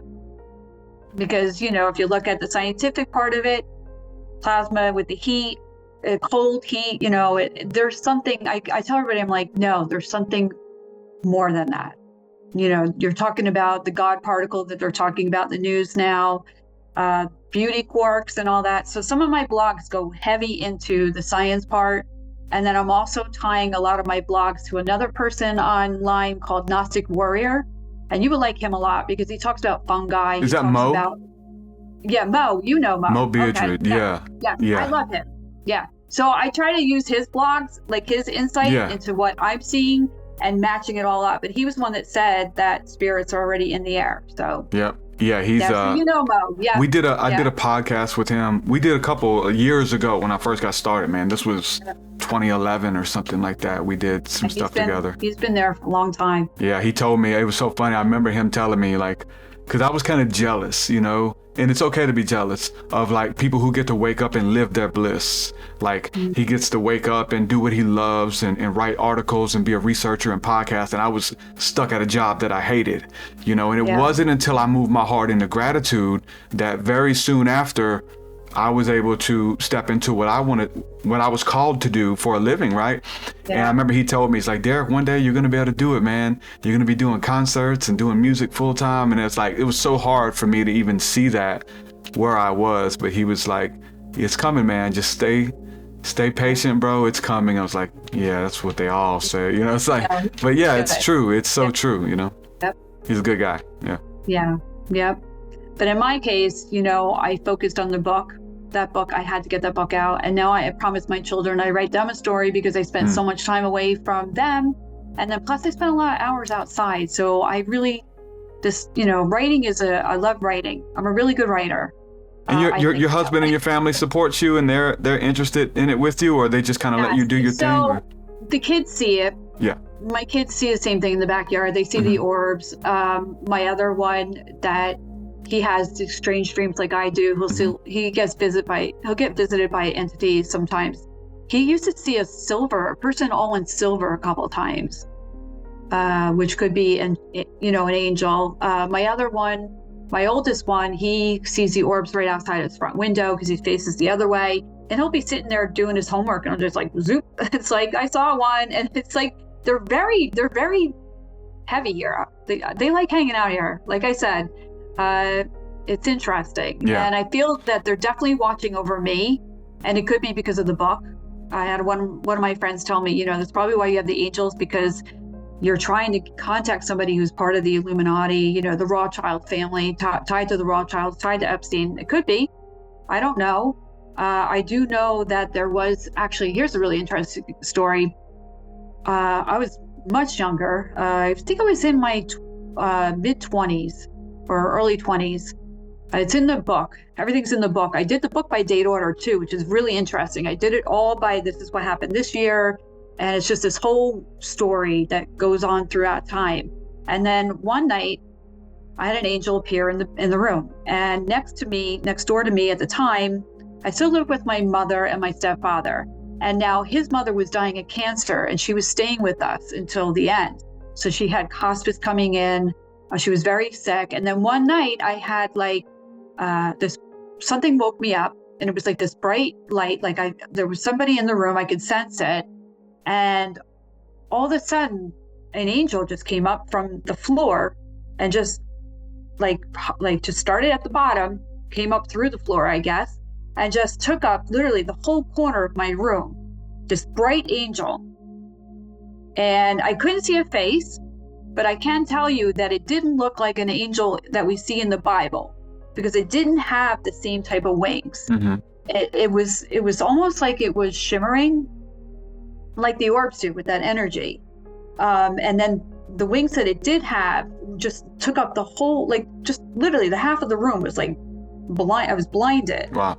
And it hovered. It almost was it looked a little bit like Alien. And it was kind of like floating, sort of. It looked like an alien, you said? It kind of felt like very alien to me. Okay. Because that's what I'm seeing in the sky now. I see things that look alien, but they're angelic. Yeah. So a lot of times, I guess that's another reason why people don't believe what I'm seeing, is because I'm not showing them the feathered wings. Mm-hmm. I'm showing them different type of wings. Yeah. Yeah. Some of them look like the wings to propulsion, but you said they can change form. I've seen them look like a Merkaba and then turn into a dragon when they want to, and then turn into a diamond and then take off. They're like morphing and become what they need to become. I mean, the book of Enoch, it talks about that. There's a scripture that says that God maketh his ministering spirits, his angels, as a flame of fire. And it says that they travel back and forth at the speed of light. Matter can't travel like that, but they have to take on another form in light. But as they want, they can come to Earth to deal with humans and take on bodies. They can look like a human, they can look like an insect or whatever, and they do that. And they're down here recording, they're down here encouraging, moving things, helping, inspiring, and a lot of them are moving in, I won't say silence, but they're very cautious because they know how we are. We're not all good. Yeah. We have good and bad in us. If there's people that you can tell, and they'll catch one and they'll strap it to a table and do research on it. And, what is the karma of that if you call down the angel or the entity and then somebody catches it, or our government shoots it down? That's the weird thing, is that people can't put two and two together. Oh, angels don't need to do that. How do you know what angels need and don't need to do? How about they're sending a test and they're showing us that, hey, if we show up in your airfield, oh my gosh, we're dead, and war happens. And I believe the worst thing they can do, that they better hope that those weren't UFOs that we were shooting down. Because they don't want that kind of drama. And the best thing anyone can do right now, because people are like, oh, now we're all in trouble, is like, no, you go out there in the sun and say, hey, wasn't me. I'm with you. I'm asking you to come, Lord Jesus, come soon. All of the good guys, that's why I want to come. If you're demonic, if you're mean, if you're abducting people, and if you're terror, they know already. I tell everybody, your heart already speaks it. Your aura does. I made a joke about Santa. He knows whether you're naughty or nice. I tell everybody, you're being watched, and they know who's naughty and they know who's nice. And I'm not the best person. I tell everybody, I'm like you, I was into the occult. I was into some dark stuff. I went through some dark times in my life, but every time that I went through something dark, though, there was a miracle that happened. Yeah. There was something else pulling me up. Good came out of it. And helping me. So when that angel came that night, it was kind of funny, because I'm laying there going, well, you got the wrong room. I'm like, you want to be next door. I'm like, you don't need me. I'm like, wrong room. But then all of a sudden, 6 spirits appeared, like ghosts. Six people were in the room with the angel, and I had a small room, and I'm like, this is a very crowded room now. And all like 3 just came up on one side of the bed, and 3 people rushed the other side of the bed, and then they all started talking to me. And then here's where it gets really weirder, is because I blanked out, like I passed out, and I don't remember anything from that night except that the angel appeared, 6 people appeared, they all wanted to talk to me, and then I don't remember a single thing. And I remember at the time I said to one of my friends, I'm like, I don't understand what happened. And then till this day, I still remember what he said was that whatever you were told that night, you were not supposed to have, you're not going to remember. It's meant for like the future. So 20 years from then till now could be why all of a sudden I'm starting to see everything in the sky.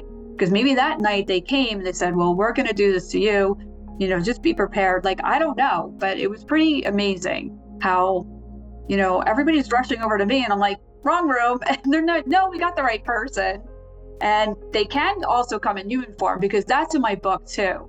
That was a very, that has to do with the gentleman in my dreams. And I went to go see him one morning, and I had a gentleman that was standing there with me, because it was very strange because it was a quiet morning, and there used to be a recording studio here, a radio station that used to be not far from where I live, that actually was just in a regular, ordinary office building. And nobody would ever have known that the radio station used to be there. And I remember standing in the lobby waiting for this gentleman to show up, because I actually had a draft copy of my book in the car. And that morning, I'm standing there in the lobby waiting for this rock star to show up. And this guy, like this human, till this day, I swear it was an angel in human form.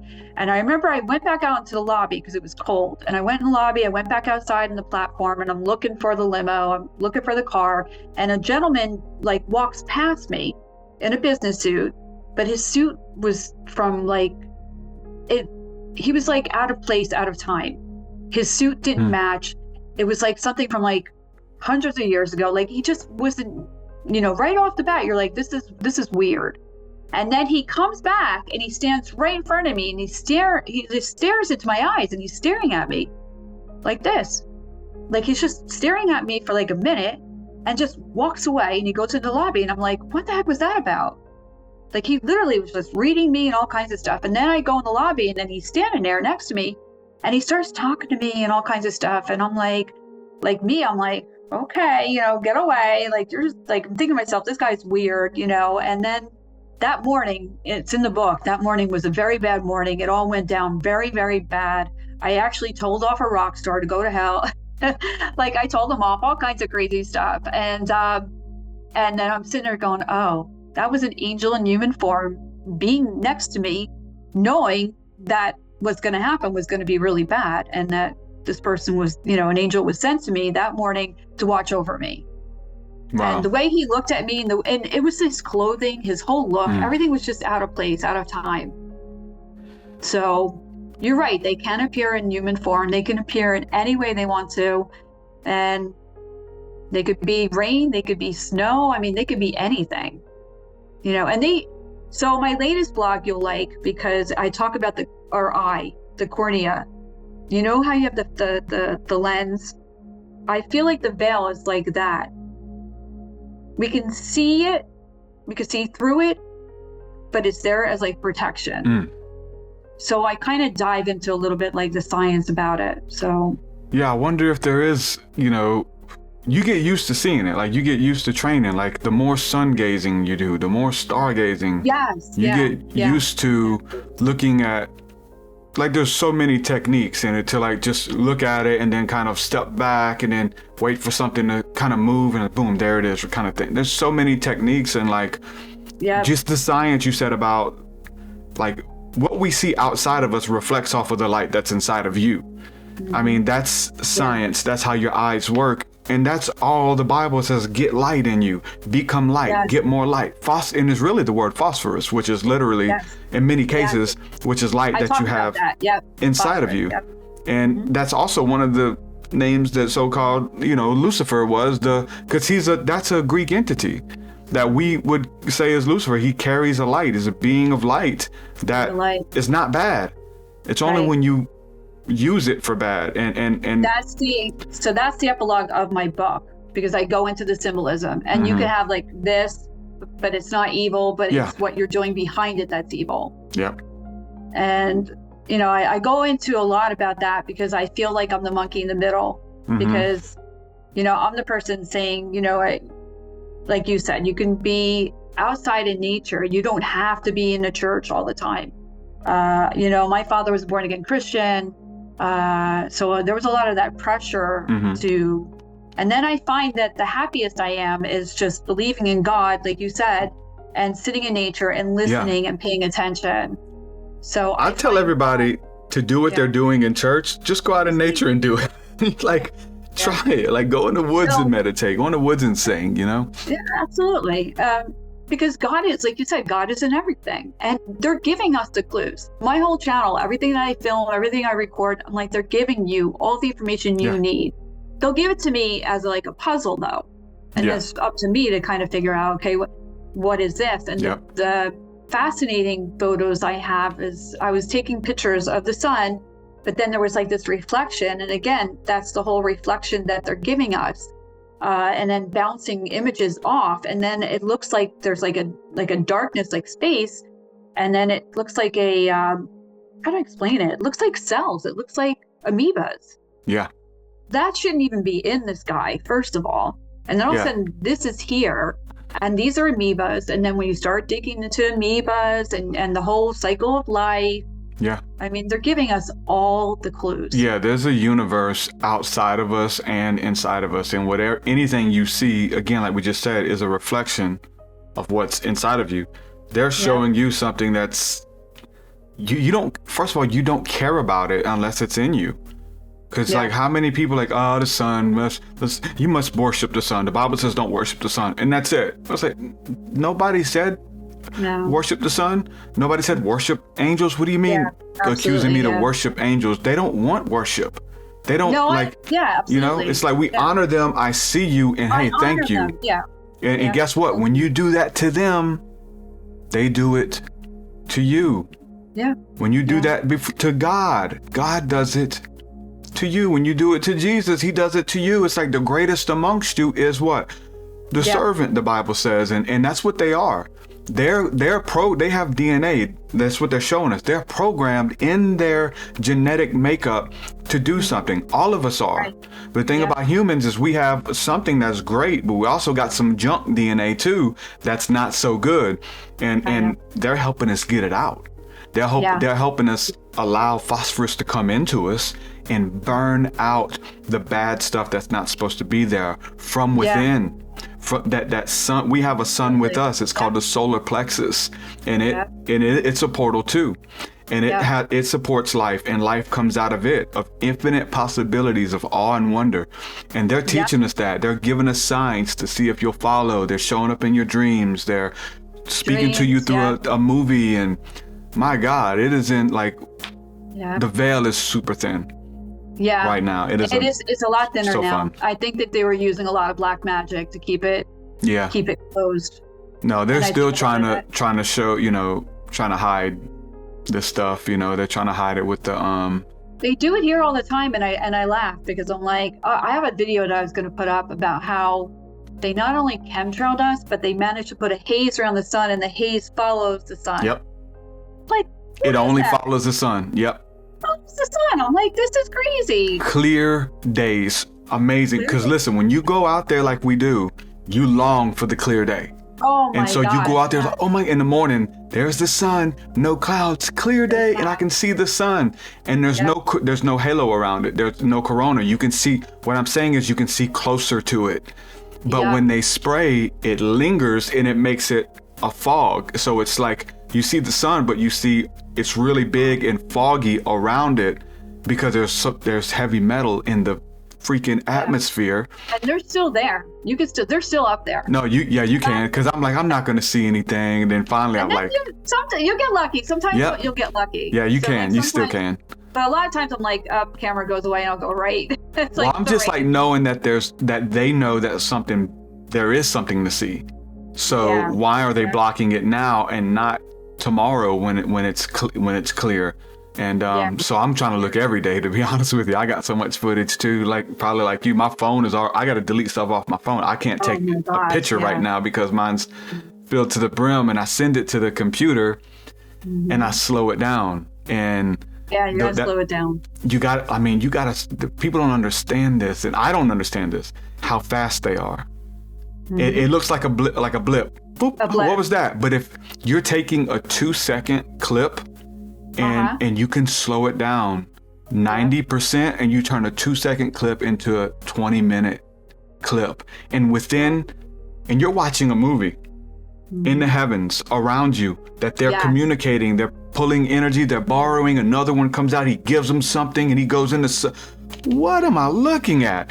And it's like a whole long movie, but then when you play it at regular time, 2 seconds. Oh yeah, it goes like. Yeah. How does the mind fathom that they can not only produce thoughts or what they're going to do that quick, but they actually do it? How do we fathom this? I can't fathom it. So, I do have a new blog that my husband helped me write. My husband's very, very intuitive as well. That's how we met. We started talking about strange things, and next thing you know, we're talking, and 18 years later, we're still married. And it's interesting because he's very analytical. So he keeps me grounded a lot. So he helped me write the last blog that talks about why are they so small? Like you said, why are they like this and they're not like this? And then he starts going into the whole idea of we start talking about black holes, and then 3D, 4D. And then there were some articles that came out recently that there's, scientists are now saying, hey, there's other realms. They do exist. Other dimensions do exist. So the science is catching up to what we're seeing. And spirituality. It complements it. Even the Bible, because there'll be people who be like, they'll be into spirituality and science and then throw the Bible behind. And here I am like, hold on. Here's in the Bible. Break down that scripture I just read about the raindrops that come out of the vapors and how they fall upon men and they judge the men. What does it judge? Is it judging with the flood, or is it judging like it's because there's good judgment too. The judge can side in your favor. Right. Like the things that have been against you. And that's what the gospel is about. It's about, hey, we owe you. You guys owe back pay. Guess who has to pay it? The bad guys. I know. The people that stole from you, the people that abused you, go get their money. They're going to go get your money. They're going to go get whatever it is that you need. Don't send the angels and make the angels go get it. No, when you know the authority and know where it's coming from and know how this stuff works and in legal ways, if you will, they owe us a lot for crimes against humanity. Everything that we see in the natural going on with the names you've mentioned in Hollywood and things, that's a mirror of what's going on in the spirit.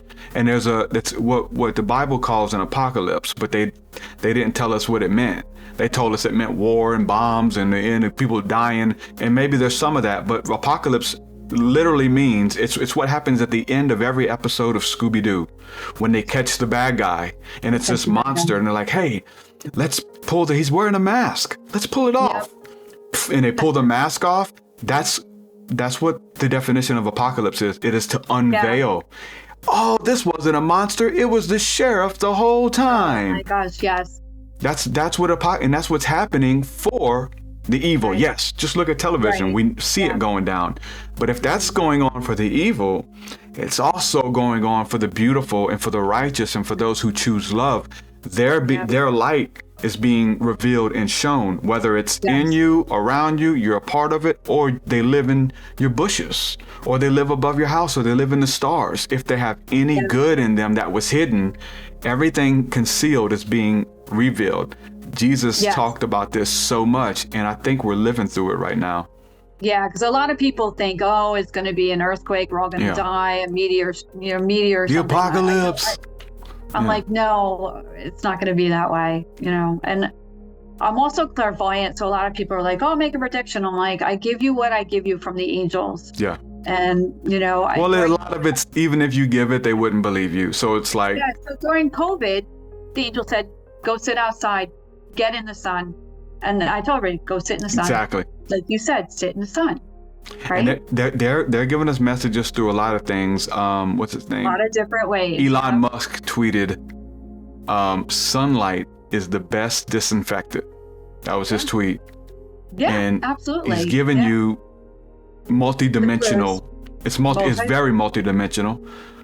Spiritually, it will cleanse you, literally to kill germs, and also to sweat things out, that toxins and bad things that are in you if you're sick, sunlight. Yeah. But also it's a proverb that just means that crime doesn't really happen during the day. And so as long as the sun is there and we know who these people are, they don't get to hide and veil themselves in an apocalypse. We know if we knew what they were doing in public, they wouldn't do it. And that's why they don't. And they wait for the sun to go down and they put on masks at these secret gatherings so they can conceal their identity. No, let everybody know what you guys are doing because you're ashamed of it.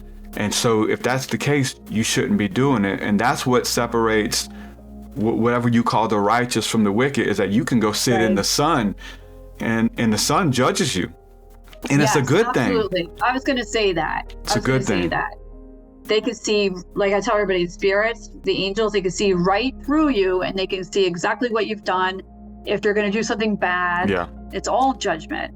And so I do have a video like that. I did put up one where I said, if you're like, same thing with Santa, if you're naughty or nice, you're going to get away with it. You're not, because you're all being watched. Everything you do, even in the dark, they're going to get, they know it all. God knows everything. Jesus was teaching us like how to be in relationship with all the beings, to be peacemakers. He says like, to be a peacemaker is a person who makes peace between the worlds.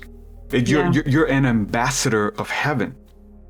Like you are sent from heaven and you incarnated here in this body, and you are to be peacemakers between the natural and the supernatural, the realm of the spirit, and even the realms of darkness. You are to be an ambassador and a peacemaker.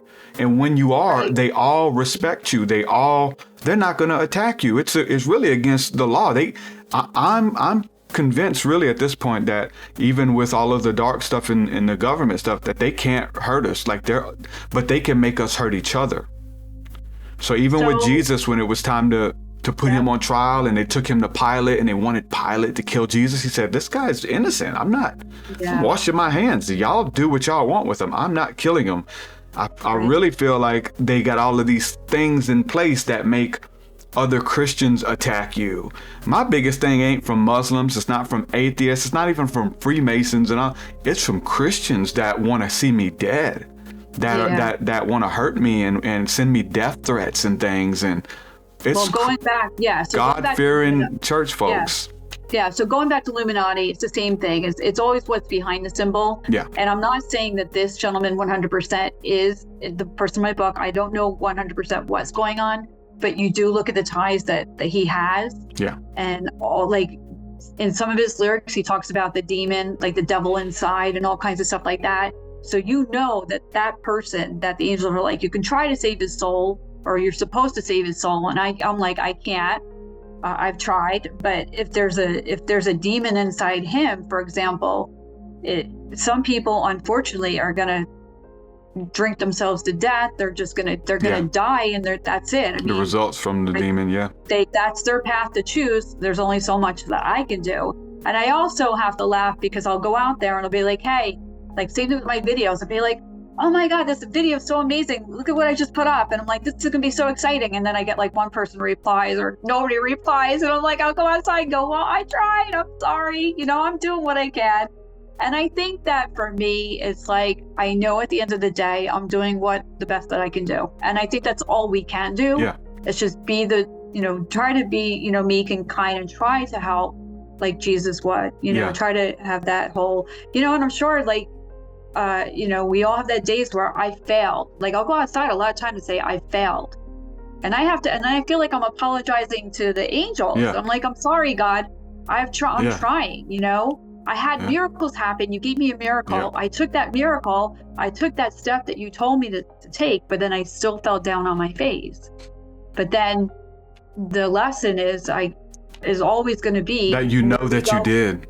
You did it, and then you got to get back on your feet again. And that's what I think, that's the whole thing with my book.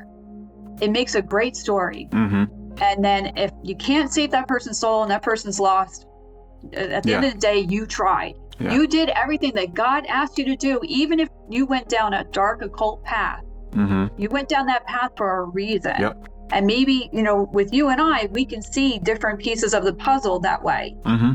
You can see stuff other people can't see. Right. Because we're not bound by one thing. And then you have like a natural empathy for those who are stuck in it, like those who are in darkness. Because I'll tell you, like the majority of Christians that I know are scared of this conversation, or people who are into any of this, because it's new age and they think it's stronger than them. They think the demons are stronger than the angelic, because we've been taught that, and it's not true. Like I've always said, the weakest Christian that has light is stronger than the strongest freaking warlock, if you believe it. And you are, though. They really have no power over you if you know who you are. The Wizard of Oz. You have your good witch and you have your bad witch. Yep. It's that whole balance. It's a whole battle.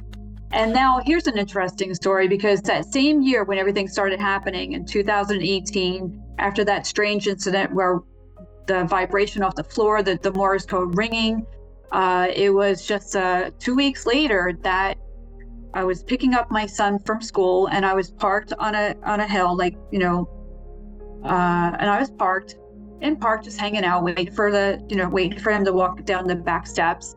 And all of a sudden there was a shimmer in my car, like a shimmer, like mirage. And there was this strange shimmer right in front of my face. And there was an entity that came. This is 3:00 in the afternoon, sunny. There's a shimmer, and all of a sudden it's like I call it a demonic fear attack, because all of a sudden my entire being was filled with fear. And then it's playing, like I call it Jedi mind tricks. So it was a fear attack, but at the same time, my car was rolling down the hill. But it wasn't rolling down the hill. This whole thing was playing on my fears, and that I was going to hit the car in front of me. And then I remember sitting there going, inside my head going, well, how could I fight this? Because this thing literally is playing with my head. And then I kept my foot on the brake, because I swear my car was rolling, and I had my foot so hard on that brake that I was going to let go. And then I kept saying, okay, I have to distract myself, because it's eating the fear. It's literally eating up my fear. Yeah. So I managed to, distract myself. I managed to calm myself down, the whole, God's with me, and just calming down. And then it left. But that same year, those 4 different car accidents, it was like a lot of bad things happened. It was the same kind of entity that was the same thing, where like I'm in the car, and there's like that shimmer, and that's this, all of a sudden this intense fear fills your entire body, and it's trying to make me crash my car. And because that was when I first started, and I'm like, well, they don't want me on YouTube. Well, too bad. So it was a shiny one, one that was like glitter and gold and beautiful, but it had a negative presence with it. No, this was just sheer clear. It was like transparent. Okay, like so translucent, but you could see it. Yeah, it was like a desert mirage. You ever see like the heat coming up in like waves? Like it's clear. Yep. It was clear, but it was but immediately I call it a demonic fear attack. And that is to just stop you from doing what you're doing, because they don't want you doing it. And then after a while, I'm like, it's not going to work. Angels are literally sitting on my roof watching me. I'm not going to stop. I'm going to keep going. It's strange how to try to figure out what's going on, because they do live off of energy. They eat off the good and bad, they're sucking up the bad energy. They call it the whoosh. A lot of people talk about it. Loosh, The whoosh, loosh or whatever. So it's like sucking it up. In my case, though, they were trying to stop me from the book. They were trying to stop me from the book, definitely.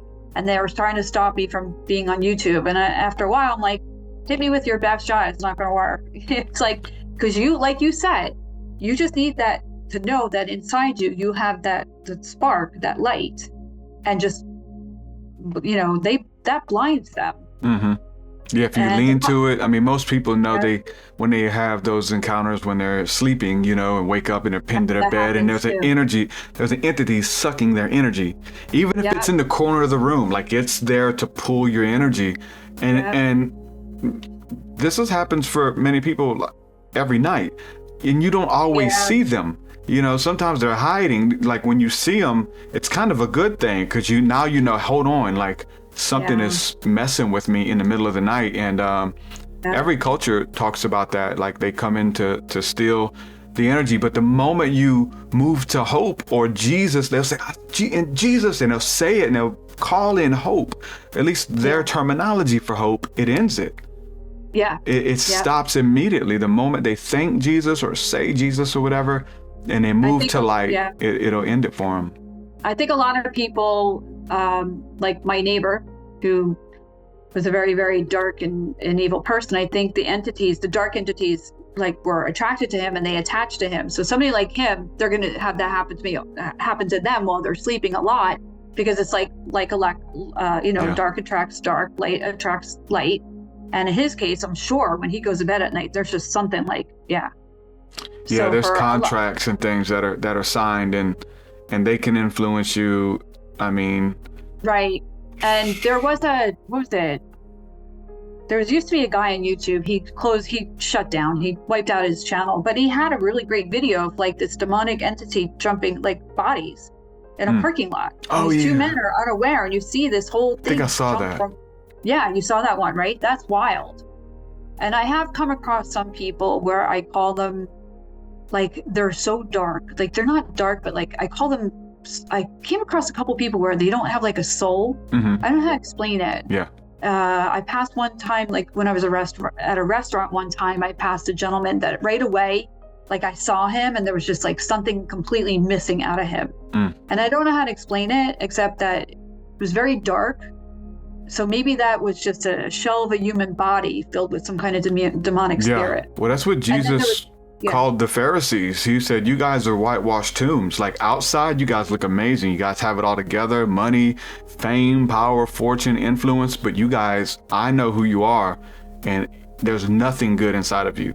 There's not even a little glimmer of hope, because if there was, he could speak to it and blow upon it like you do a spark or an ember, and it grows when you focus on it. But there was nothing inside of them that was alive.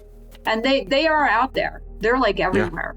It's just if you come across one, you immediately they suck the energy out the room, man. They do. They do that. And they're black individuals. They're black. I say black. They're black entities. They're dark. They're smoke.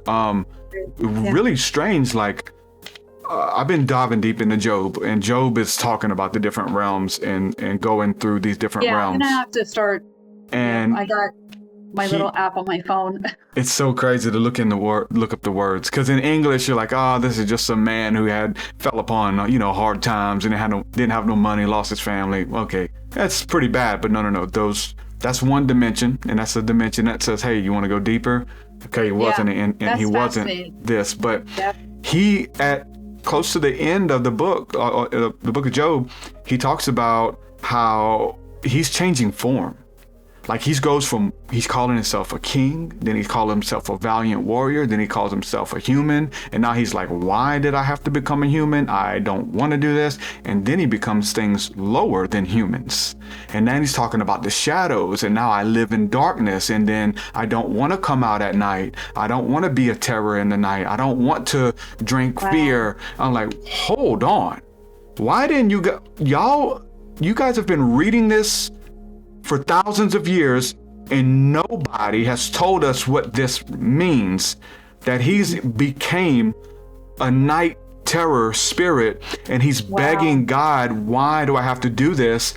And he wants to change. And he eventually says, my skin has become black. We read that in the literal, and I've read it and studied with so many groups, and he's talking about he was a black man. Yeah, he was African American, and he said right there, my skin is black. That word black means to pull the light. I've become darker than any shadow. Look at the shadows. I'm darker than that. My skin has become black, and it says to absorb light, to pull the light out of the room and to eat it. And he's like, I don't want to be here with these scary creatures who they're okay with this. And he's like, the whole time, please let me stand before the gods again. I'm sorry, whatever I did, I'll change it. And it isn't until the end that he gets restored and he gets to sit down with the different lords and say, hey, tell me what it is. Because he says, I haven't done anything. His whole time as he was saying, I didn't do nothing. But if you show me, I'll change it. Tell me what it is. And so his friends come to say, oh, it was this. And they're kind of like beating him while he's down versus telling him how to fix it. And so what he did, one of the first things you said when we got started, and Christians are scared of this, is you said that you felt like that UFO and that ship, that thing was watching you. It was observing you. And they were. That's what they do. It's trust. What do they do when they observe you? Do they come down to try to mess with you in the night? Do they come down to bless you? Do they try to give you hope and let you see them so that your heart will move to love? They are watching you. They're what we call watchers. But there's levels because they, trust me, they have watchers over them that are making sure, hey, you're not supposed to mess with humans like that. What are you doing? You're not supposed to bless humans that don't deserve it. What are you doing? And same with us. We are watching over, first of all, your little universe. We've been talking about how we mirror all of that stuff out there. How are you watching over your land, your body mass, your personas, the parts of you that are evil, the parts of you that are funny? Are you always funny? Are you funny when you're supposed to be serious? Like, you have to govern that, and you have to watch over yourself and everything under you. And these are levels in the book of Job. He is a being who was a king who fell and made his ways down the ranks, only in the end to be restored. So you're talking about the soul or the dark one that can be redeemed. Yeah, for sure. That's what happened with him. And his same family came back. He was blessed in the end. All of that, he was restored because once he was shown the error of his ways, he did whatever he could to fix it. Versus the wicked says, hey, I don't care. I enjoy hurting people. I enjoy living in the darkness. I enjoy eating negative energy. Job is like, I don't want to be here. This is horror. That he said, the thing that I feared has come upon me. I have become the thing that I was watching over, and because I turned a blind eye to it, I fell and I became one. These dark spirits are there. They have a job. It helps balance. It lets you know it's consequence. Hey, if you tell a lie, you'll be visited by the spirits who, if you break an oath, there's spirits that repay oath breakers. They have names. They have personifications. They're in the Bible, just under a different term. This is the stuff that now you know it. You're like, hold on. There's consequences to everything. Even good stuff. So let's bless. Let's hug. Let's hope. And there's consequences to that, which are great. We don't call them consequences. We call them rewards. Storing up treasures in heaven. That's the song and dance, and we're dancing through it all, in the middle of the world, trying to inspire. There are scary things, right? There are. But it's to give hope, to say, hey, don't. When Jesus healed somebody, he told them about scary stuff. He said, hey, stop sinning, or a worse thing is going to come upon you. You thought that was bad? Wait till you see his brothers. Because lying brings heartache, betrayal, paranoia. Wait till paranoia comes. If you go deeper back into that, paranoia shows up, and now you think everyone's trying to kill you. Now you think everybody's trying to get you. Now you think your family's trying to listen, there are levels to all of this. So when Christ is saying, hey, walk in the light, man, honor, be good, don't lie, don't steal, it's for good reason. I know. Some days it's tough. Oh, yeah. Some days it's tough. Like, I can tell when somebody's spell casting against me, and I've had that happen too. It's like somebody's pulling something, and it's like, oh, great. I get it all the time. The messages, hey, what do I do? My reply is always, return to sender. Go back to where you came from. I don't want you. Yeah. I'm good. Go back to where you came from. Go trouble them. Yeah. And that's that's how the dark side works too. Because it does come back, and it's not a good place to live. I think with me, like, even though I see the angels and I see and the orbs are here every day, I tell everybody, I'm like, I'm human and I'm going to get sick and I'm going to fall into traps. I'm going to fall into a trap. And like you said, the demons are always there to pull you down. And there have been moments when I've been pulled down and it's like, no, I got to get out of this. I have to change the pattern. You have to change the direction of the energy. And it's very trying for a lot of people. Especially like with the, somebody loses their job and next thing you know, they can't pay their bills and then the whole despair hits you. Yeah. It's like we are constantly under, like, we're constantly being tested. Yeah. It's a test. And I had a couple of dreams like that too, where I was in the dream and they're testing me and they're like, how much can you take? Yeah. And I'm like, well, apparently I could take a lot because my whole life has been bizarre and nothing ever has made any sense except for what you're talking about. I'm like, I'm sure I know for a fact that everything in my life has happened for a reason, even if it doesn't, 1 + 1 doesn't equal 2. I see other realms. I go when I dream, I do astral traveling. I do all of that. I do psychic dreaming. And one of the things that I put on my website is that I can know exactly what's going to happen in a dream. And I know it's going to be bad, but I'll still do it anyway because we're human. It's like, I call myself, I laugh. I'm like, I still made the wrong turn when I know I should have went that way and we're going to make mistakes. But like you said, it's when we're really evil and when we're doing crimes against humanity, everything against children, that's gonna what the higher power, God, is going to deal with. Besides justice. It kind of builds up. It's like, a lot of people get frustrated because like, I want to see so and so go to jail. I'm like, we all do, but at the same time, I'm without a shadow of a doubt, more than ever in my life, after watching the skies and seeing everything that I've seen, I wouldn't want to mess with them. I would never want to do what these people are doing and think they can get away with it because they're not. And I think that the minute they cross over after death. Well, it's like that movie. You remember the movie Ghost? Where I think it was like when the bad guy died and the night spirits came for him. Came to carry him to where he was going to go and be tormented and tested. And like you're being tested here. So, when you tap in, even right now, like you only see what you're entertaining. Right. If you're living so that was me with the occult. I was just, I wasn't a good person. I was young and I was hurt and, and I was hurting people. So when I did all this magic and tapping into the realms and opening portals and I wanted to see, and when I got to see, it grabbed me by the throat and tried to kill me because I seen there was this bad stuff that I was entertaining. And trust me, it didn't take long for me after that, about losing my mind, being pulled into demonic trances, seeing these entities that I was begging for Christ. I'll never do that again. So there's levels to, and I'm glad I got to see that and live to tell about it because now I have a contrast, You were like the king and then you went down, down, down, and then you got to the bottom and then you had to be restored. I'll come back with some information. Come back with some information. That's the same thing with me. I went all the way down, down, down, down, down. I hit rock bottom. And I kind of tell everybody I've hit rock bottom a lot of times, like not just once in my life. I mean, like some of us grew up in a very dark background with the occult. We were drawn to the occult because we were already in the dark.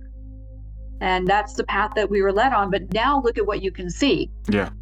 No, it helps. It helps for depth perception. So how you got, and that's, you judge the best you can. Because a lot of people will not be open to it. And what I find fascinating is that they're so focused on aliens and UFOs, but they're not looking at the thing that's right in front of our face. Yeah. Could you imagine if NASA spent the budget on what we're seeing? Yeah. Like. No, they are. They're hiding it from us. They don't want us to know. There's no way. The stuff you can see with the naked eye versus pulling out equipment and stuff, and they know. They can't tell us. But you know, just I kind of go back and forth, especially seeing some of the stuff that's out there that kind of looks scary. It's like, because we're like, tell us what's going on. And it's like, oh, the people can't handle it. So, yeah, we can. We love aliens and angels and we love all that stuff. It's like, yeah, when it shows up to you in a pleasing way that you can digest. But if you saw some of the things that look like massive spiders just parked in the sky, and you're like, what is that creature doing? And then it's like eating the little ones, and it's like, oh God, maybe they don't need to.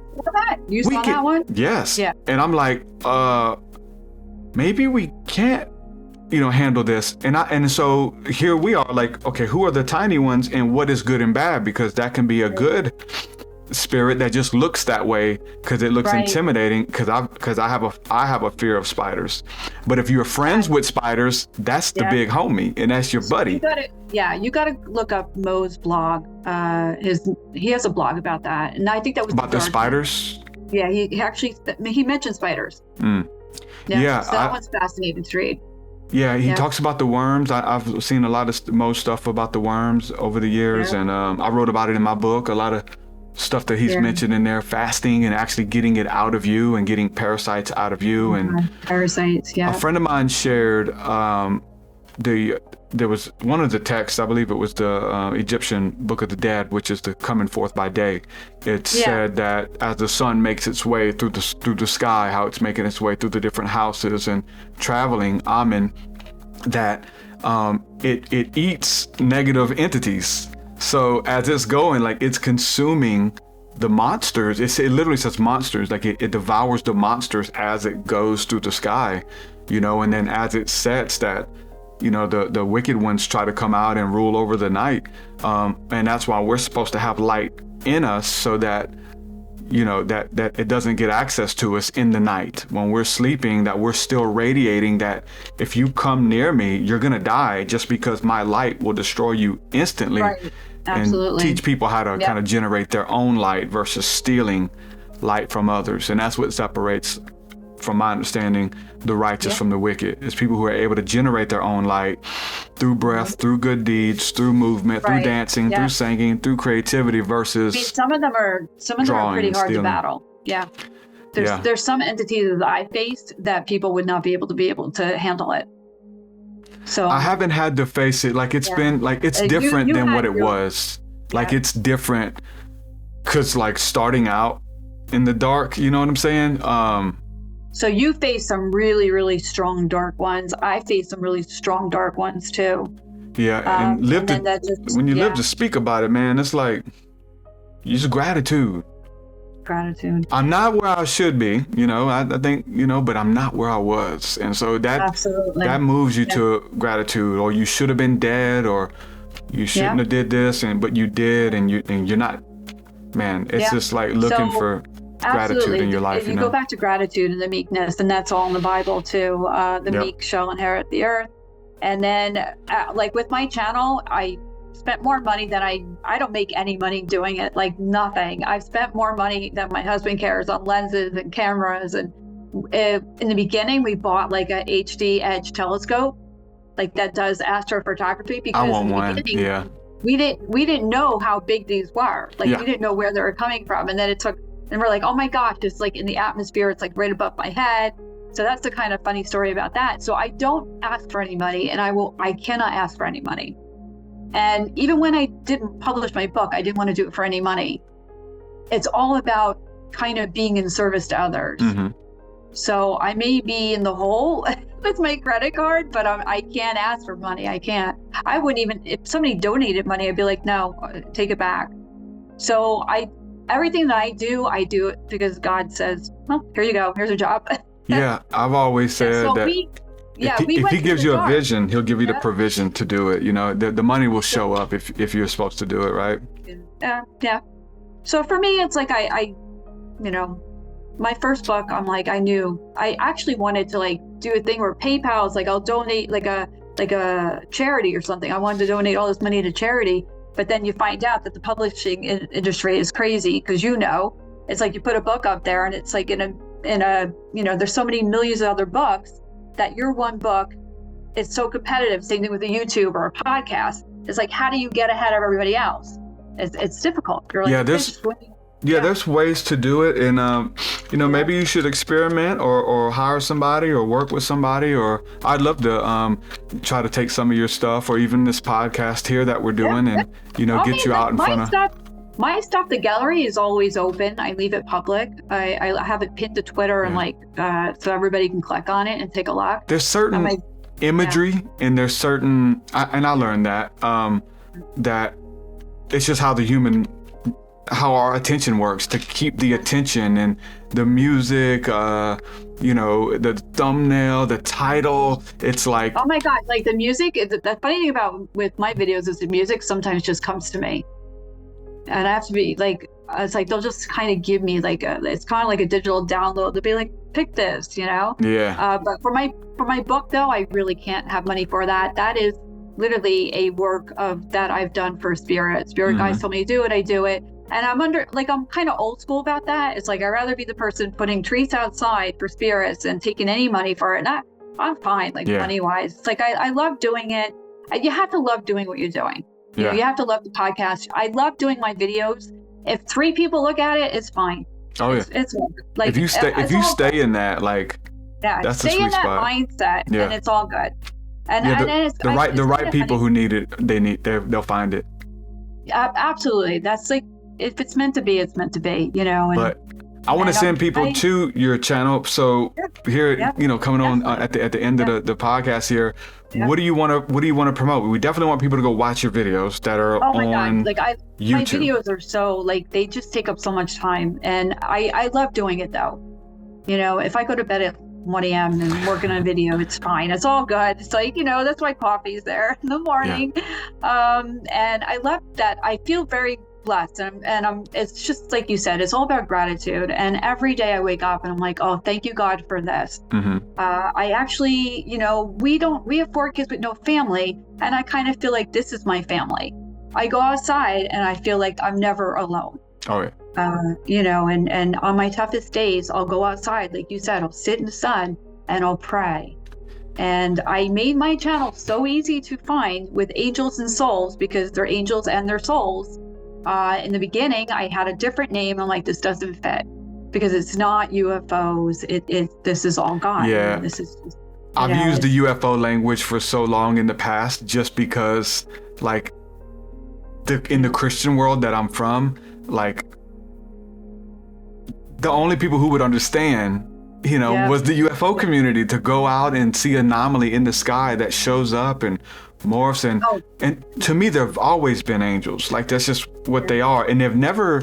I've seen a couple of metallic ships and things. I have too. But the majority are like living creatures, or alive, and they're changing shape, and they're blinking, and they're light, and they're blinking, and they're doing. Yeah. So I kind of just found a community that was open for the conversation. So I started using the word, the terminology and the wording of craft and plasma ships, because they're alive, just the terminology, just to win them, just to get them to show up. And then hopefully there was something that I imparted of something of beauty of Christ, and how majestic this stuff is. But it's so funny, like the Debbie Downers, even probably in this comment section and stuff, they're just like, it's demonic, it's all demons, you guys are seeing demons.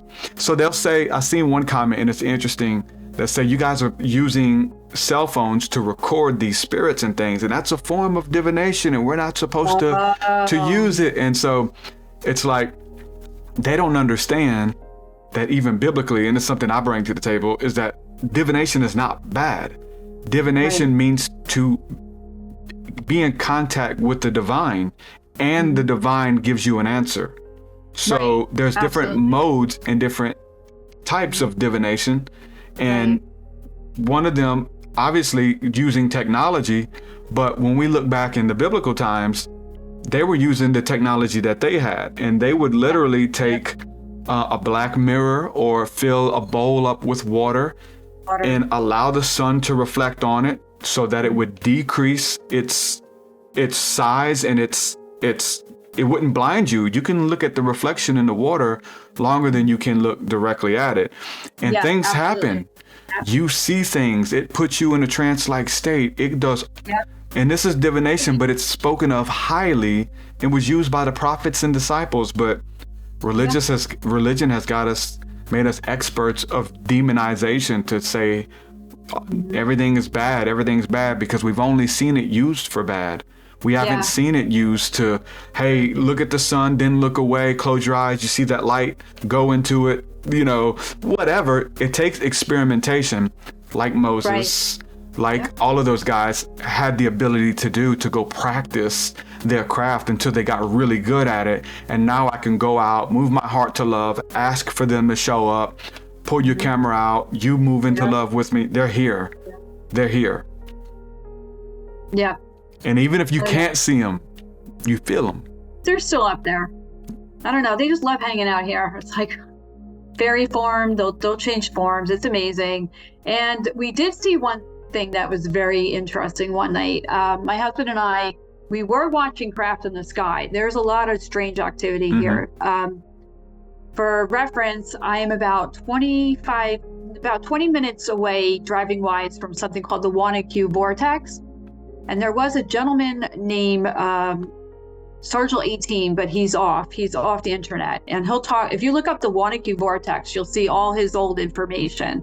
And Wanaque isn't far from here. So he used to go there in the 80s and film a lot of strange activity, orbs, entities, all kinds of stuff.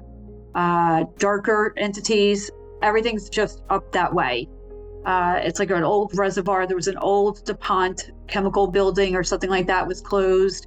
That whole area has just got a lot of interesting stories. And then, of course, New Jersey is known for a lot of odd paranormal stuff. We even have our own magazine called WeirdNewJersey.com. So I'm kind of like, yeah, this is all kind of happening and it's all good. Like, I'm not freaked out at all.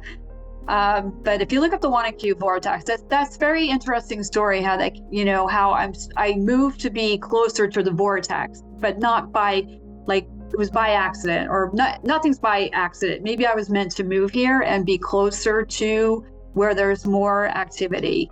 But like I said, that's a little bit darker over there, and then we have the light here. And speaking of strange activity, I've seen one of my photos up in the gallery. If you look, I'll try to send it to you. It was looked like the size of an airplane. You ever see like the small airplanes? Yeah. Or the small ones, right? Mm-hmm. And I watched it one day and it was flying straight. And then all of a sudden I noticed that it was a lot smaller, but it was metallic. And then when I took photos of it, because unfortunately it went behind a cloud and that was the end of it, I'll tell you, those were an entity riding on some kind of device. And I'm like, what the heck? Like, that doesn't make any sense. It's like these entities riding some kind of like metallic flying scooter. And I'm like, what? And but I still 100% believe that if I see something like that, and I know that they're human, they're definitely not from Mars. They're definitely not from like Saturn or wherever. They're not from they're us. They are human. They're coming in human form. Yeah, And there's so it's much. wild. There's so much. And then, so one night, because we were in we used to watch strange craft above our house at nighttime. For a while, we were doing that. Mm-hmm.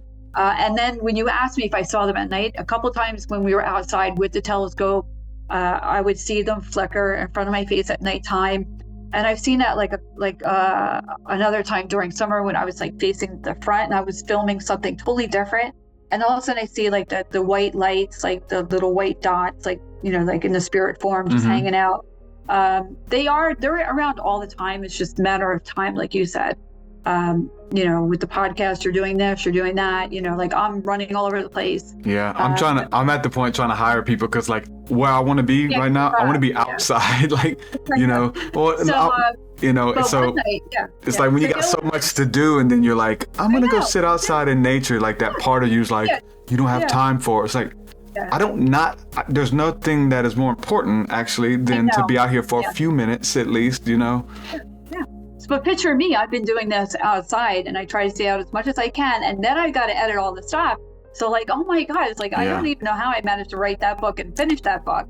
And then I'm like book 2, I'm writing book 2 of the other one. I'm like, and then plus 4 kids. I'm like, I'm doctors, like orthodontist. Like I'm all over the place, but I would love to be outside all the time. I Yeah. just can't. Uh-huh. And I'm like sitting there going, I need like a hire somebody, but then who's going to sit here and like look at this stuff? They're going to be like, get lost. Yeah, they're not gonna be able to interpret it or understand it, They're so not it gonna be able to takes see you. what I'm looking for. Yeah. So one night, my husband and I stepped outside. It was nighttime, and this is something we'll never forget either, because it was the same year. That same year was a very strange year. We saw like a gigantic, enormous white beam, like I don't know, it was miles wide, suddenly shoot down from the sky into the earth, like a flash. Like, and we're like, and him and I are looking at each other like, what the heck was that? But it was a bright white. It was a bright white, like almost like you ever see like Star Trek, the energy beam, beam me up, Scotty, like the beam. There was a white energy beam that came down. It was like a couple, like it was on the other side of the street, like a couple houses away. And we saw like something, maybe it was a UFO type craft. It could have been like angelic. So what I'm thinking was it could have been the angels, and they're sending bright white light down into the energy. Just bright white light, and just try to heal what's here. Yeah. Because for me, growing up, the same thing with bright white light. It's always a healing. It's a positive energy. It wasn't a dark light. It wasn't anything dark red or anything like that. It was a pure, bright, white, amazing light. So they are doing what they're doing, but in a way that, like you said, you could find it back then. The concept now is aliens people. They rather see the little green alien guys like. Yeah. What do you think about that one lady? Maria, she's one of the bigger ones. She's filming a lot of Anomaly and. You're talking about Gina Maria Calvin Hill. She's the one I've written my blogs on. She's a fake. Okay.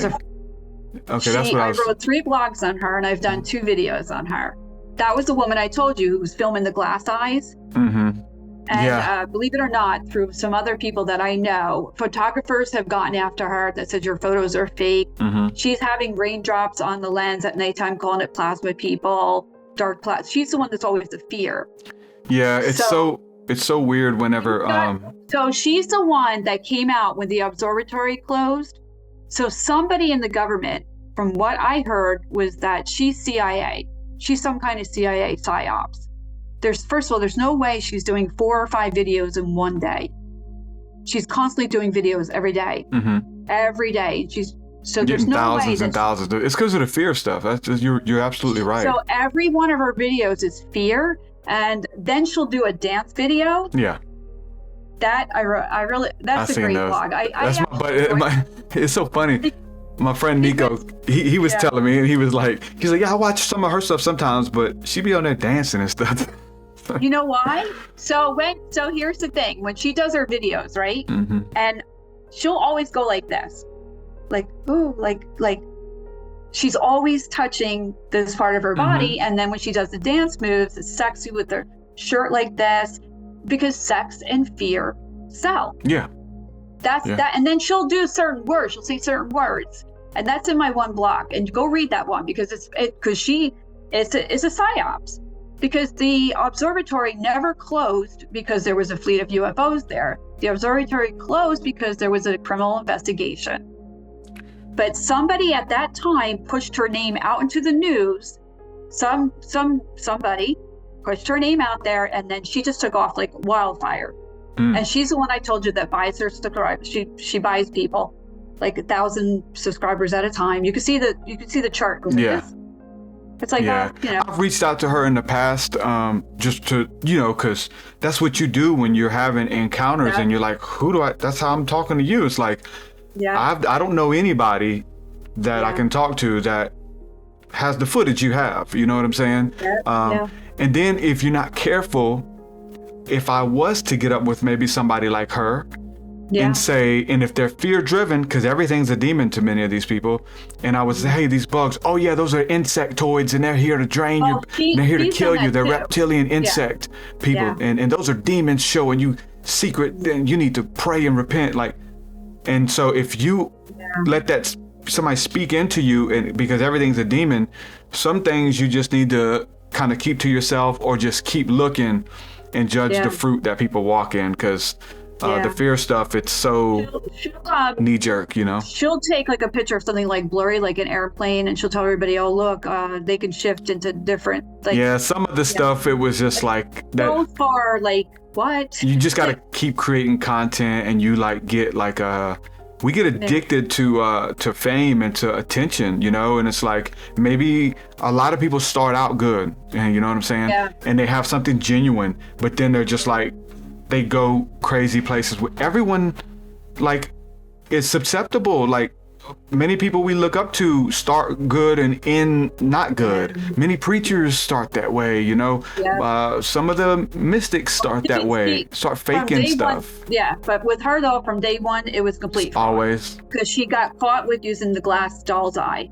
And then I remember I was on Facebook, and I remember watching this all unfold because I thought she was seeing the same thing that I was seeing. So of course, immediately you're going to check out the competition.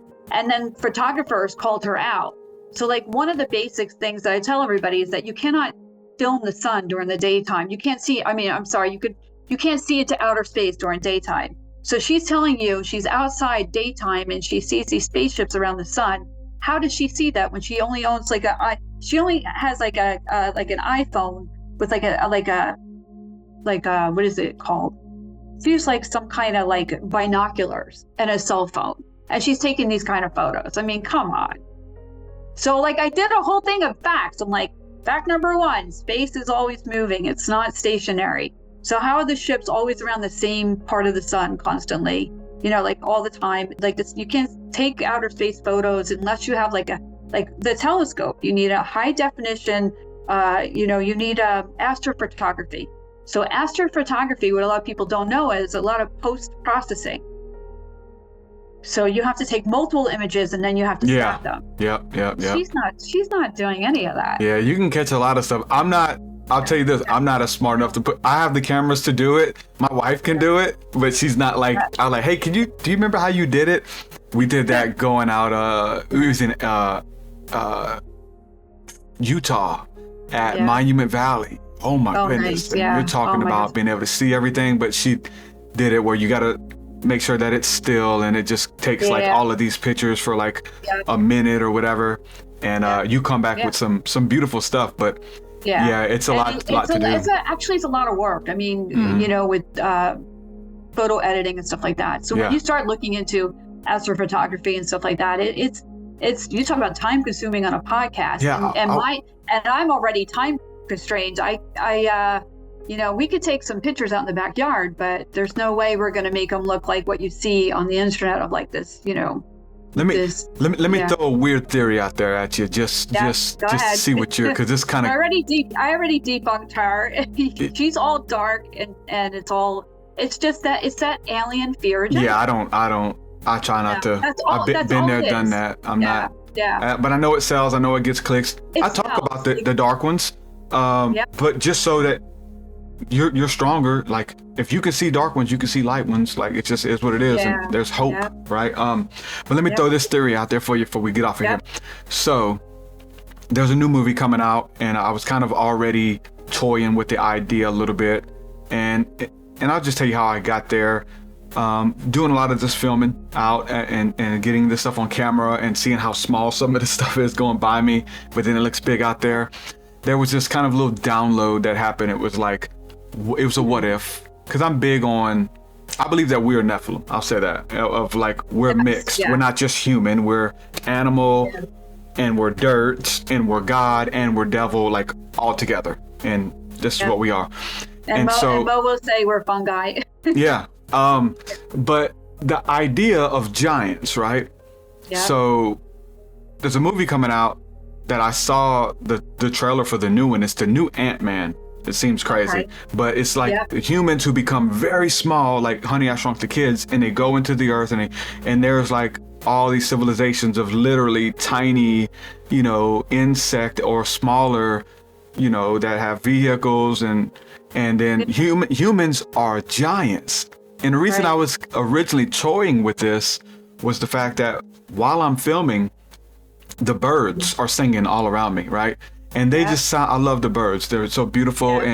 But when I slow the footage down, 90%, the birds that are singing real fast and high pitched, they sound like a beautiful meditation track. So their songs are drawn. So that I can, tweet. When you slow that down, there's melody, there's tone, there's nuances, there's bridge and choruses all within because they're like really fast, right? And we're slowed down. But when you hear my voice on camera, and I've got a deeper male voice, and I'm like, it sounds scary to hear me. And the birds are real high pitch and they sound beautiful. So what if a world exists? And I know that even the what if means yes, but I'm gonna throw it at you. A world exists where we are the giants, and there's little people that are scared of us. And even the giants, you read about how evil they were and how they would kill and pillage and stuff. And there's little people that exist, entities, insects, or even humans that live somewhere in the grass or in the ground. And we are the giants that are the mean, evil ones that will kill them if we see them, and those kind of things. What about, could you toy with that idea? It makes a lot of sense. I mean, we already know that they swim like sperm and the orbs look like ovum, and it all the clues are there. Yeah. That a lot of people are like I get a lot of fallen angels, same thing as you. Like, oh, that's a fallen angel you're seeing in the sky. And I'm like, well, we all fall into our human bodies. We all fall in our sparks. Like I have on video, like the spark of when they, with the sperm meets the egg and the scientists, like the spark of life, right? Yes. It's on film. It's like that spark. And that's a fallen star coming into a body, right? Right. Yeah. So like, absolutely. So I tell everybody, I'm like, first of all, we're the ones that fell into bodies, and so that's why I come with the Nephilim thing. And people are like, tell everybody you're a Nephilim fallen angel. I'm like, I said, I am. We all are. It makes so much sense, though. If you think of it as you take the science, and not just the Bible part, but if you take the science part, and then there is that spark of life. Well, then we know that when we leave our bodies, we leave also as a spark of light. Mm-hmm. That can be measured and seen. And that's the blogs that Mo's helping me figure out. It makes perfect sense. And then like my husband and I were talking about that the other day. We think about this all the time, about we're the giants. Yeah. And not only that, but one time we sat there and we did the math on all the souls, all the orbs, right? Yeah. Like say I got like millions a year, millions of those sparks, millions of like orbs, right? Just take millions, because here, when they have like a cycle through day, that's like so many I couldn't even count. Like it's millions and millions of just cycling through. Yeah. And there's some days when I call it a cycle high energy day. Why on certain days they're going crazy with all that energy and they're just like boom, zoom, zoom, zoom, zoom, zoom, and there's just like millions and millions and millions. It's like, why are there so many? And then we're like, how many people? We sat there one day and we did the math. Like, how many people are like, how many billions of people live on the planet? How many people a year are dying? Where do their souls go? Do they go to heaven? And we actually tried to do the math and trying to figure out, well, there's a boatload here. There's a boatload by you. Doesn't mean they're everywhere though. Because some places they don't have them. Yeah. They're not around, like, especially in the insect form. But there's definitely, some level of, some of the souls they're hanging around. Yeah. Where do they go? Sure, we look like giants to them because they're this small. Exactly. All of it makes sense. Yeah. And underground, we definitely know that there's underground cities. There's so much underground. I've had dreams when I've gone underground, and I actually used part of that dream in the new book I'm writing, because I'm trying to remember some of my dreams, going, oh yeah, let's put that in there. And so I've seen underground areas where I go there in dreams. I've seen some crazy stuff in dreams. Yeah, it's like, a lot of them have to hide from us. Like, you have to hide. You can't, like, they're scared of us. Like, even the bugs, I'm training myself not to swat bugs that land on me because I'm so skittish and scared of even whatever they are. I'm like trying to step into that relationship where you can trust me. Don't be afraid of me. Like, when humanity fell in the Bible, like when you read that account, like fear came upon the animals. Like we were in relationship with all life, symbiotic relationship. But now there's a reason why the squirrels will run or the birds will run. I scare them. They're afraid of me. And their nature tells them that, hey, first of all, whether it's their nature that they can pick up on that, hey, he might eat you. Or even if I won't eat you. But maybe the fact that they can smell the pheromones coming out of me that, yeah, I eat chicken. Yep. I can tell you all day I'll never eat you, but they're like, you might. Yeah. You might because you're lying because you smell like chicken. Like, that's the kind of thing that I'm like, that's my big plight right now, to be honest with you, and I don't want to teach it as a law or beat people up about it, but I don't even speaking on it, I don't want to, be that guy. But me personally, I'm trying to move to a place where they'll come and eat out of my hands and become friends and not be afraid of me. And I'm bringing them, I'm meditating out there with them, and they'll come close, but it's like any sudden movement, they kind of, he might get you. Do you ever see, I have pictures of a chipmunk. We have a chipmunk that we feed like every day, like when it's nice out during the not winter, but he comes to the door now. They're getting close to me. Yeah, so they can definitely sense, like same thing with dogs. Like, you see how many dogs bark at somebody and they hate somebody. Like, they'll just go crazy barking at somebody. So they absolutely. Babies can see that. Your theory makes a lot of sense. Yeah, it's like, I mean, all things exist, We're giants. Yeah, you would do that with any if you do that with an insect, if you saw a little person, I mean, that is a little person. And then on top of that, when you're talking about, I mean, just throwing the semen thing out, the sperm thing, like, that's, what is it, like 64 days? I look up the numbers, like 100 million, like, semen that you produce or whatever, and when you're looking in space, they look like that, and then they're trying to get into the sun. See, some of them are coming out of the sun, other ones are trying to get in. And I've seen other ones come out and defend it. They won't let the other one in. And it's almost like when we talk about, an embryo or a woman's egg, that they're trying to go in so that they can be birthed into another reality or into a woman so that they can incarnate here. We're only scratching the surface. Yeah, we are barely scratching the surface. It's all of that and more. And I'm and that's what we can't understand. The sun has to be one thing, right? The sun can't be 17 different things, but it is. Yeah. I did the science on that too, the infrared and all kinds of stuff like that. There's a gentleman that I watch on YouTube, Archaics. He's actually interesting, Archaics. And he was talking about the oversoul that could split itself into a billion pieces. Mm-hmm. So you think about God splitting himself up into a billion pieces. We're seeing the billions of pieces in the sky at night and daytime, and it's wild. It's wild. And the high energy days, I haven't figured it out, but you gave me a clue how to figure it out. So I'm going to start looking and diving into some of that, and maybe that'll tell me why some days they cycle through here like, I don't know, a million a minute. Not like, it's just crazy. There's no power on this earth that's 100% God. I mean, like, there's a lot of people like, I don't believe in any of that. And like when I see this, I'm so blown away. My wife is a skeptic, and you should be a skeptic. Everyone should be a skeptic. You shouldn't just believe anything. Yeah, my husband too. My husband's a bit like. But I think it's because it's scary. It's like, and I'll show her and I'll mess with her, like, okay, now do you believe me, kind of thing. And she's like, that I don't know what that is, and that is very weird. I get a lot of that. I get a lot of like, okay. Yeah, like, but I say, but it's something, right? It's something. And but we want to just. I make the joke all the time about how my neighbors hear me talking to something that's not there, and they probably think I'm crazy. I know they're looking at me through the fence. So I talk to them all the time though. Like I'll be like, I actually do love. I do love a lot. I send out love ton. Yeah. But they also, and I know that a lot of people with the Bible, it's like you said, we're not worshiping the angels. We're just telling them that, thank you for being here, that we love you for being here. Yeah. And then you do the same thing with the sun.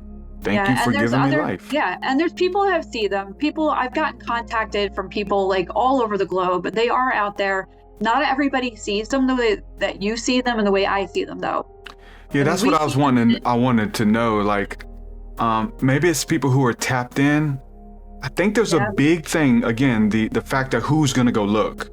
Because I'll do, like, when I'm seeing stuff online, and it's good that, like, my Facebook gets a lot of reach right now, because I'll say, hey, go out right now. Tell me what you see. And they'll go out all over the world. And the weird thing about the chemtrails, again, is that I'm having a clear day until, hey, you guys go look. No matter where they are on the planet, they're in Africa. In Africa. And there's chemtrails going, blocking out the same anomaly no matter where people are, so they can't see it. So if you're not a conspiracy theorist, or you're just asking questions like, hey, what are the odds that no matter where you are right now, there's not just planes, the temperature's different everywhere, so it's not just condensation, that they're actively blocking out what's going on this hour because they know about the activity and they know how strong it is. And if you pay attention and look close enough, you'll see them flying in the chemtrails. They use it as like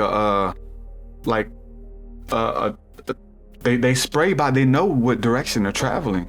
Right. And so use that as a pointer, like, okay, you're trying to block this, I'm going to look even deeper. I'm going to gaze. I'm going to sit there and focus until I see something move. I'm going to film that and bring it back. And then when you zoom in and because they're traveling, some of them stay in the cloud. They won't get out of the cloud. They'll stay in it, and they'll just be in like in a vein, like two of them racing through the chemtrails. Like, it's crazy. Yeah. Something's happening. And they know. So that goes back into matching up the paranormal with science. Yeah. And that goes back to security cameras with the infrared. If they block out the sun, you don't see them because they're blocking out the infrared that will light up the orbs. And that goes to phosphorus. It ties in all together. Gamma. I guess a lot of people are like, oh, they're hiding UFOs. But me and you are like, oh, yeah, they're hiding the orbs. They're hiding. Yeah. They're hiding the angels. It's everything, man. It's like so much. They don't want you to think anything is real. It's easy for them the government will push the aliens and then push all the alien channels, like the UFOs around the sun. All that will be pushed because that gives the fear. But if they knew that angels truly existed and they're here, just like the Bible says. And then you give hope. Like if you could say the same thing and then give hope. And then you're like, nah, they don't want the hope. Yeah. No, hope doesn't sell. But they can't keep hiding it. So again, like to get into the algorithms and stuff, like do some of the dark stuff, but demons are real. This is how they operate. This is what they look like. But to combat it, you have friends in high places that are not just in high places. I teach this. You don't have access to the friends in high places until you have access to the friends that are around you right now in low places. Like Garth Brooks says, I got friends in low places. They're all around you in the grass, in the air, in the trees. When you become a person of honor, they want to show themselves to you. They have DNA. They're looking for somebody that they can trust, man. That's how God. It's a lot of trust. That's how the secrets work. I have to be. It's really funny because I had a barbecue here one time, like a party, and I had to tell everybody, don't go on that side of the yard because that's their side of the yard, and everybody's looking at me like you're crazy, and like, and nobody really went over that side of the yard, so we just keep that side of the yard for them. Like that's, there you go. That's your sacred space. That's your quiet space. Like no balls get thrown over there. No kids allowed to run. It's like I actually give them free reign of my house. I'm like, fairies are here, just stay over there.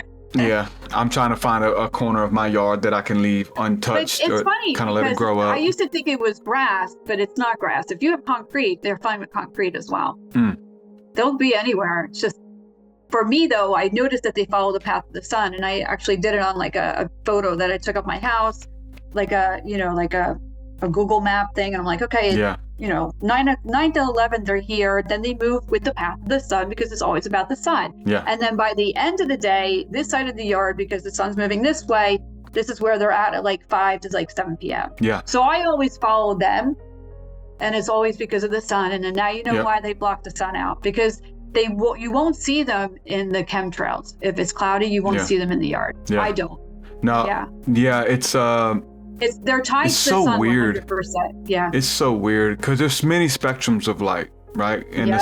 the sun, you know, as many, and if you can see them with shade, like, and it's as simple as doing this, like even blocking out the rays to do this, because Yep. I'll get to where I can't see anything in the yard, or I'll see like one or two just kind of flying around, and then I'll do this, and I'll get down lower on their Oh, level, then you see. Yeah. and then here they are. It's like it's a world that is right under your nose the whole Yeah, time, that like you said, it's the veil. and you get through It's it. the veil. You go Yeah. down to their level, but we're up here. Yeah. You know, we're just I know. Yeah. so it's so But crazy. it's really, let me tell you, for me, it's like such a relief to finally talk to somebody else who totally gets all this. It's like, oh my gosh, thank you, God, because it's like, wow, you know. You get on their level, man. We return to more primitive, you know, of just who we are, you know, outside of technology, because technology is only a mimic of spiritual technology and what's already in you. Yeah. Facebook, we're all connected on Facebook. No. We're connected already through the global brain, and Yeah. we can feel we can call each other, we can send telepathic thoughts. They're I just know. mimicking everything. So now it becomes dormant in us because we've got it in the phone. But when you go out there and you get back into that primal childlike, play in the dirt, play in the sandbox. Yeah. I was out there because I was trying to learn how to talk to the birds and how to get them to come, and what is their language. I'm speaking Hebrew, like I'm learning sentences in Hebrew and their names in Hebrew, colors, so I can call the bluebirds and Zippor, like I'm learning the Hebrew tongue just to try it. Like I don't know. Yeah. And they'll start paying attention. And so I was out there and I had some little worms that I bought, and I was gonna give them worms, and they love the live worms. They come out, and it was when they're still kind of skittish, and I'm skittish too, right? Because when they fly close to you, their wings are, it's kind of scary. I ain't gonna lie. Yeah. But their wings are really strong. I got on the Even for small ground ones. Yeah. and I sat there, and Wow. I dug a little hole, and I just started digging it with my hands, and all the birds came and they were looking at me because I would grab the dirt and I would wow. throw it. But Yeah. I had a jar of the little worms, and I'd throw the dirt, and then I'd pick up a worm and look at it, and I'd throw it, and they would come down like, oh, he's got worms, he's digging worms, and it was Like so that worm. surreal. Yeah. It was like worms. a movie. They came, all the birds, and not just the birds, but the squirrels, they all came out and were all around the Wow. trees around me watching, and I'd pick it up and they'd look like, Yep. what's he gonna do with it? Is he gonna eat it? And I'd say, no, I take it, I throw it, and I put it back in the hole. And so I dug this hole, and they're all like watching. And then the squirrel comes out on the tree, and he's looking at me. He starts screaming at me. He's like, Screaming at you. yeah, I was like, here, you guys can have it, come eat it. And so I'd leave the hole there, and they'd all come down Aw. and get the worms out of the grass, because they would like dig back in the grass and things like that. But Yeah. you don't know until you try. And like my freaking neighbor looking through that looks silly. But it is an invitation into hopefully eventually an encounter where the birds will come and eat out of my hand. And I'm convinced they leave me feathers and say thank you. I've got beautiful blue jay feathers, and Wow. all of these feathers they leave me, and they're huge, they're beautiful. And and I ask them, like, hey, can I have one? I'll bring you something. I'm not just here to take. I'm gonna bring you food. I know you don't need me to, but I'm a friend, and that's what friends do, you know. And Yeah. you got to return back to that childlike awe and wonder, you know. Yeah. It's innocence. You have that innocence in your heart. So, yeah. And it's perplexing them because, like, how is this? This is a giant, you know. This is an evil giant, one. It's yeah. like, not all of me is evil. Not today. It's like, I'm trying to work on it. Like- Can you guys help me work on it? Like, show me how you can, you know. We're all working on it. Yeah. We all are. Yep. Yeah. And we're going through tremendous, crazy, trying times. So we are really. And we need their being help. pushed. Yeah, we do. Definitely. I'm convinced the Bible says that we need that. It says the people of the land, the animals, will show up and help you fight against Satan. It actually says that. And then also in the Bible, it's numerous. There are numerous. Their numbers cannot be counted. So when we see them in millions and millions and millions cycling through, or billions. I mean, what are you doing? there's boy? just, you cannot wrap your head around the numbers that are out up in the sky right now. So. There's Aw. little Aw, man. cute. And he done Yeah. got to where he wants to go eat all of the bird food. wants- I'll put the Yeah. bird food out, the seeds, and Yeah. he'll go eat them all. Oh. It's like, you gotta leave the bird food alone, man. Yeah. Yeah. So yeah, I think Yeah. they're hungry. All so right. Well, thanks for the chat. Hey, Yeah. I enjoyed it just as much as you. So I thank did. you for Yep. going on this journey with me through conversation and planting seeds. Yeah.